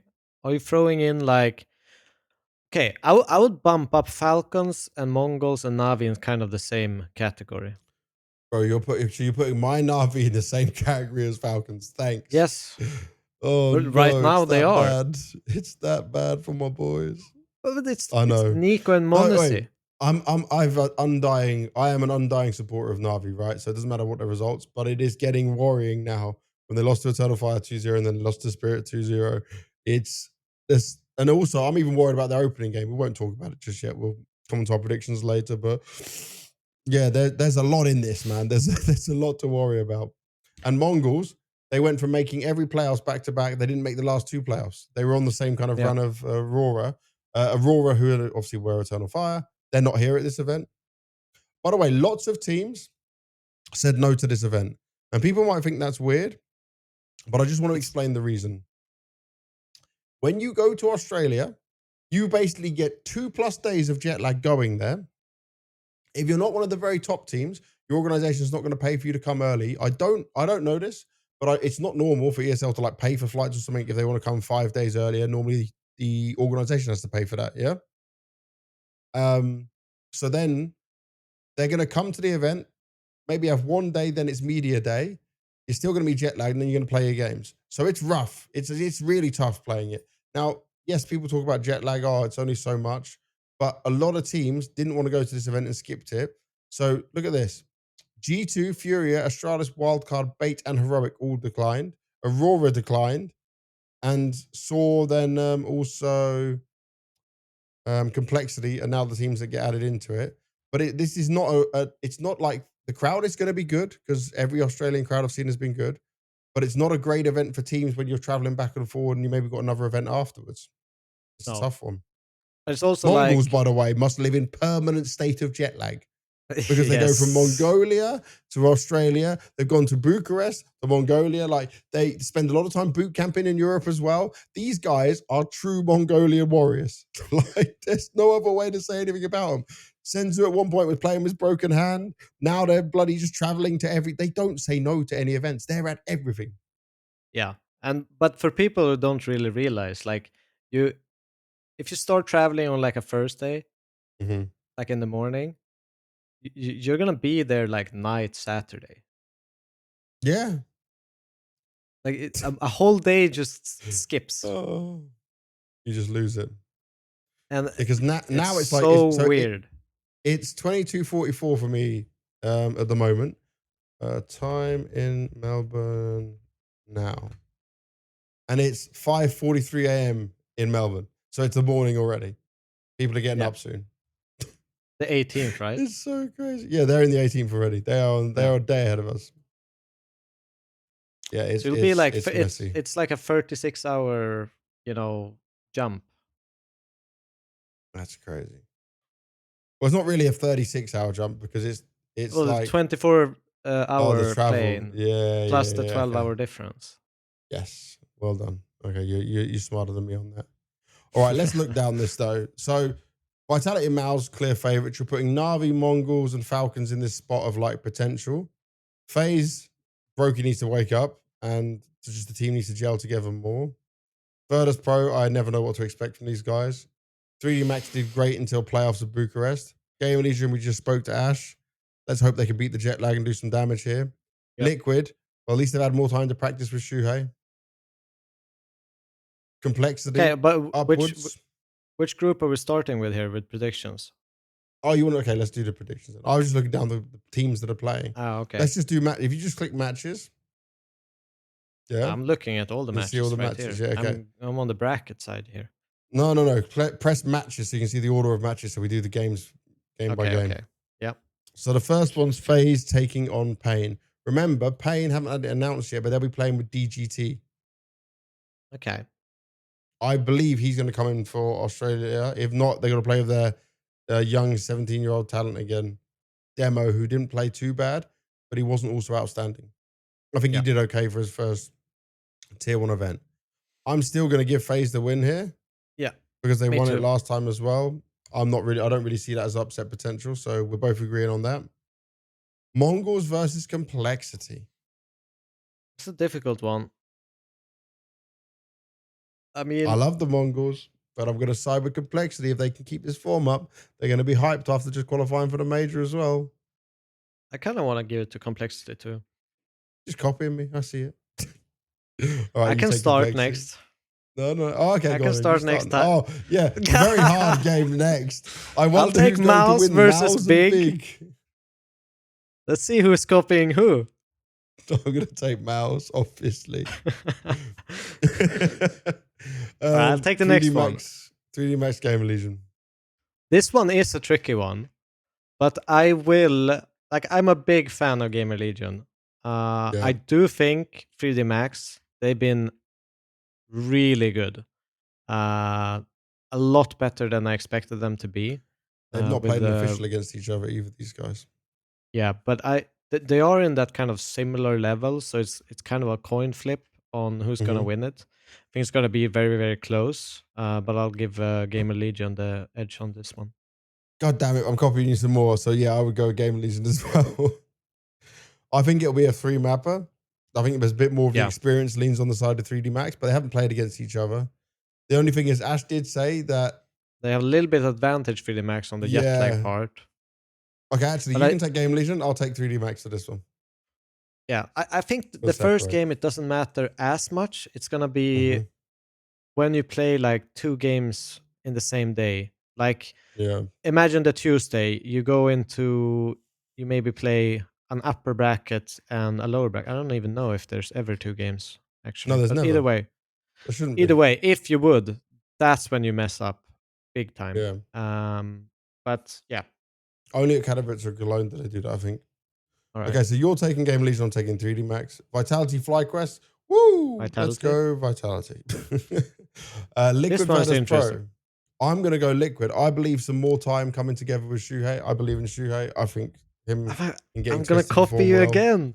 No way. You're going to choose that versus Pro. I was just about to say the same thing. No, I actually believe. I think that the last event doesn't really tell anything about the potential of this lineup, what they have in store. I think it was way too early in reality to have played the last tournament. So we've seen kind of a mix of Liquid, not really any, practice involved. I think they just threw, like, or not threw, but like got thrown in to the tournament and just played it off. It was just kind of random for him, bless him. Yeah. All right, Falcons saw. I'm sorry. Falcons must be. I don't care if they've had even just 2 days of practice with Manassi. It's Manassi and Nico back together. Yeah, I will say so have been like weirdly impressive considering how. So you're gonna pick Saw? No, I'm not picking Saw. But I just want to mention I still think that they can win a couple of games in this tournament. So okay. Navi MIBR. Obviously, I'm going to take Navi. I would never take any other team. I think Navi has to win this. I will give it to Navi as well. I'll be boring, but I honestly don't even know what state Navi is in right now. I feel like I'm hoping they've had a good amount of time off. Like, when did they last play? Lisbon on the 28th of the 3rd, the 28th of March. Maybe had 2 weeks of practice at home. They should be fine, surely.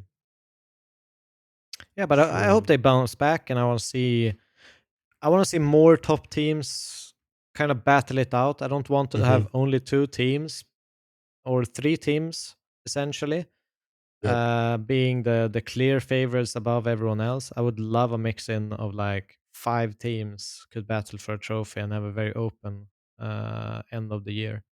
So love Navi to have a resurgence into that kind of.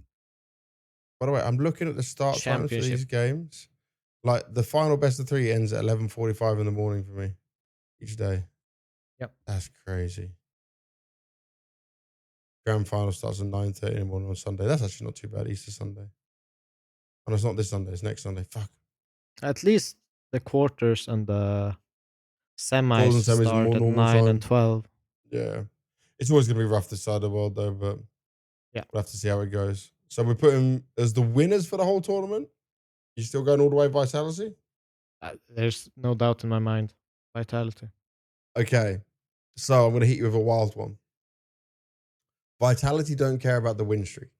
Vitality are going to not care so much about this event, and they're going to be jet lagged. Mals are somehow going to soup themselves up, go to the grand final, and find the way to win.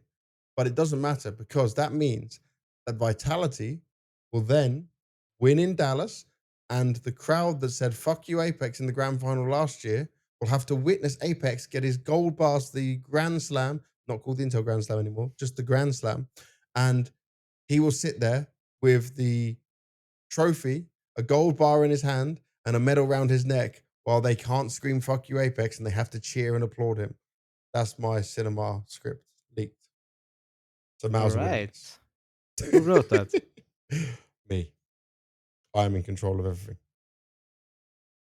Well, Sounds good though, I doesn't think it? that's very likely that, well, I actually think Vitality is just going to crush this event. Yeah, if they crush this event, then they just win the gold bars and they do the Grand Slam super fast. Robs gets 2 Grand Slams, everyone else gets their first. Apex has completed everything at this point. And then he's I gonna see think how many more they're trophies he can get. very, very keen to kind of get this, like, this is an era. Like, Yeah. there's But no I thought, question like, marks. would you agree they don't get the era until after they would need to win the major as well? Like, I don't care if they don't win Melbourne or Dallas or something else, right? But if they win like the major and Cologne, for example, as well as having Cato, then I believe it's their era. Like, I don't really Well, care if they win these smaller events as much. if we're gonna be fair, we're potentially in a Vitality era, right? Because You'd already say it. they have to be good for the entire year. They can't just have Yeah. one kind of off season, like half a year, and that's it, and then Mhm. never return. But that's what I'm saying. You get the major, you win out the Katowice, the major, and Cologne, and you still like you just keep dominating. Because like Yeah, the other thing, I right? would We're gonna say look at they this. probably need a major, but I don't even think that Yeah, that is enough. I think they need to consistently be competing for the trophies yeah. after the summer break as well. But it doesn't. I said even for Falcons can't challenge him until they get one more upgrade. Like, it's still not going to happen. The other sad thing for Melbourne, by the way, is this crazy club share. It's one of these ESL events where the club share is bigger than the prize money, and I really just hate to see it. So the organization gets more money. Yes, I feel terrible. bad for the players. I feel like, at least with PGL, the club share is exactly the same as what the players get. So it's just 50-50. But this stuff's just wild. And I It's like hope when the second club place shares 50 like grand this, and yeah, 100K to the club. I hope when the club shares like this, that then from the prize money in the contracts where the teams normally have like we take 20%, that 20% is ignored. I hope that goes away. Yeah. I hope that 125 just goes to the players, because this is too watered down, man. These orgs are getting too much, and this is too much like pleasing organizations, pleasing tournament organizers rather than players. Because these players could go off, right? Say their contracts end and they just say, cool, we're going to stick together and be 5 players together. It might they be better off, because then they win an event, they win it all. I know that doesn't factor in for support staff and stuff like that, but Yeah. yeah, It's weird. I don't like it either. yeah, I'm not a fan. Not a fan. But that brings us to the end, Devwalk. We're done. We're done. We are done. A longer episode today. We had a great conversation with Ash. I hope everyone enjoyed it as well. It's been so much fun getting to do so many episodes back to back. This was, let me just check, episode 8. It featured Ash from Gamer Legion. We covered so much. And for all the new people that have come to the channel, please keep giving feedback in the comments. Me and Devil Walker reading all of it and replying to some of it. We appreciate all the love that came off the Munacy episode. I promise you, we are going to be trying to do more episodes like that where we break news stories as well. No other podcast is doing that. We want to be the one that talks to these teams and organizations and gets that happening. Use my relationship with players, use the knowledge and the contacts that DevWalk has as well to make that happen, and use this as a platform to do it. Anything you want to say to wrap it up? No, I mean, I appreciate all the support as well. It's been overwhelming, honestly. We just had a little bit of a WhatsApp conversation like 3 months ago, and like, hey, want to start a podcast? And here we are. And we really really appreciate all of it. Everyone, asking questions in Discord, to throwing comments on Twitter or Mhm. through Reddit or YouTube or wherever it is. Keep doing it. Doesn't matter if it's criticism, positive feedback, or something you want to see us do in the future. So just keep it up, and All I right. hope to see you next time. Yeah, we'll see you on the next episode. It'll be done probably when Melbourne finishes. So after Melbourne is finished, me and Devil can jump on, do the podcast for you all, give you an update what we saw there, see what's coming up next. Until then, enjoy the Counter Strike, keep playing Counter Strike, and look after yourselves. We'll see you soon.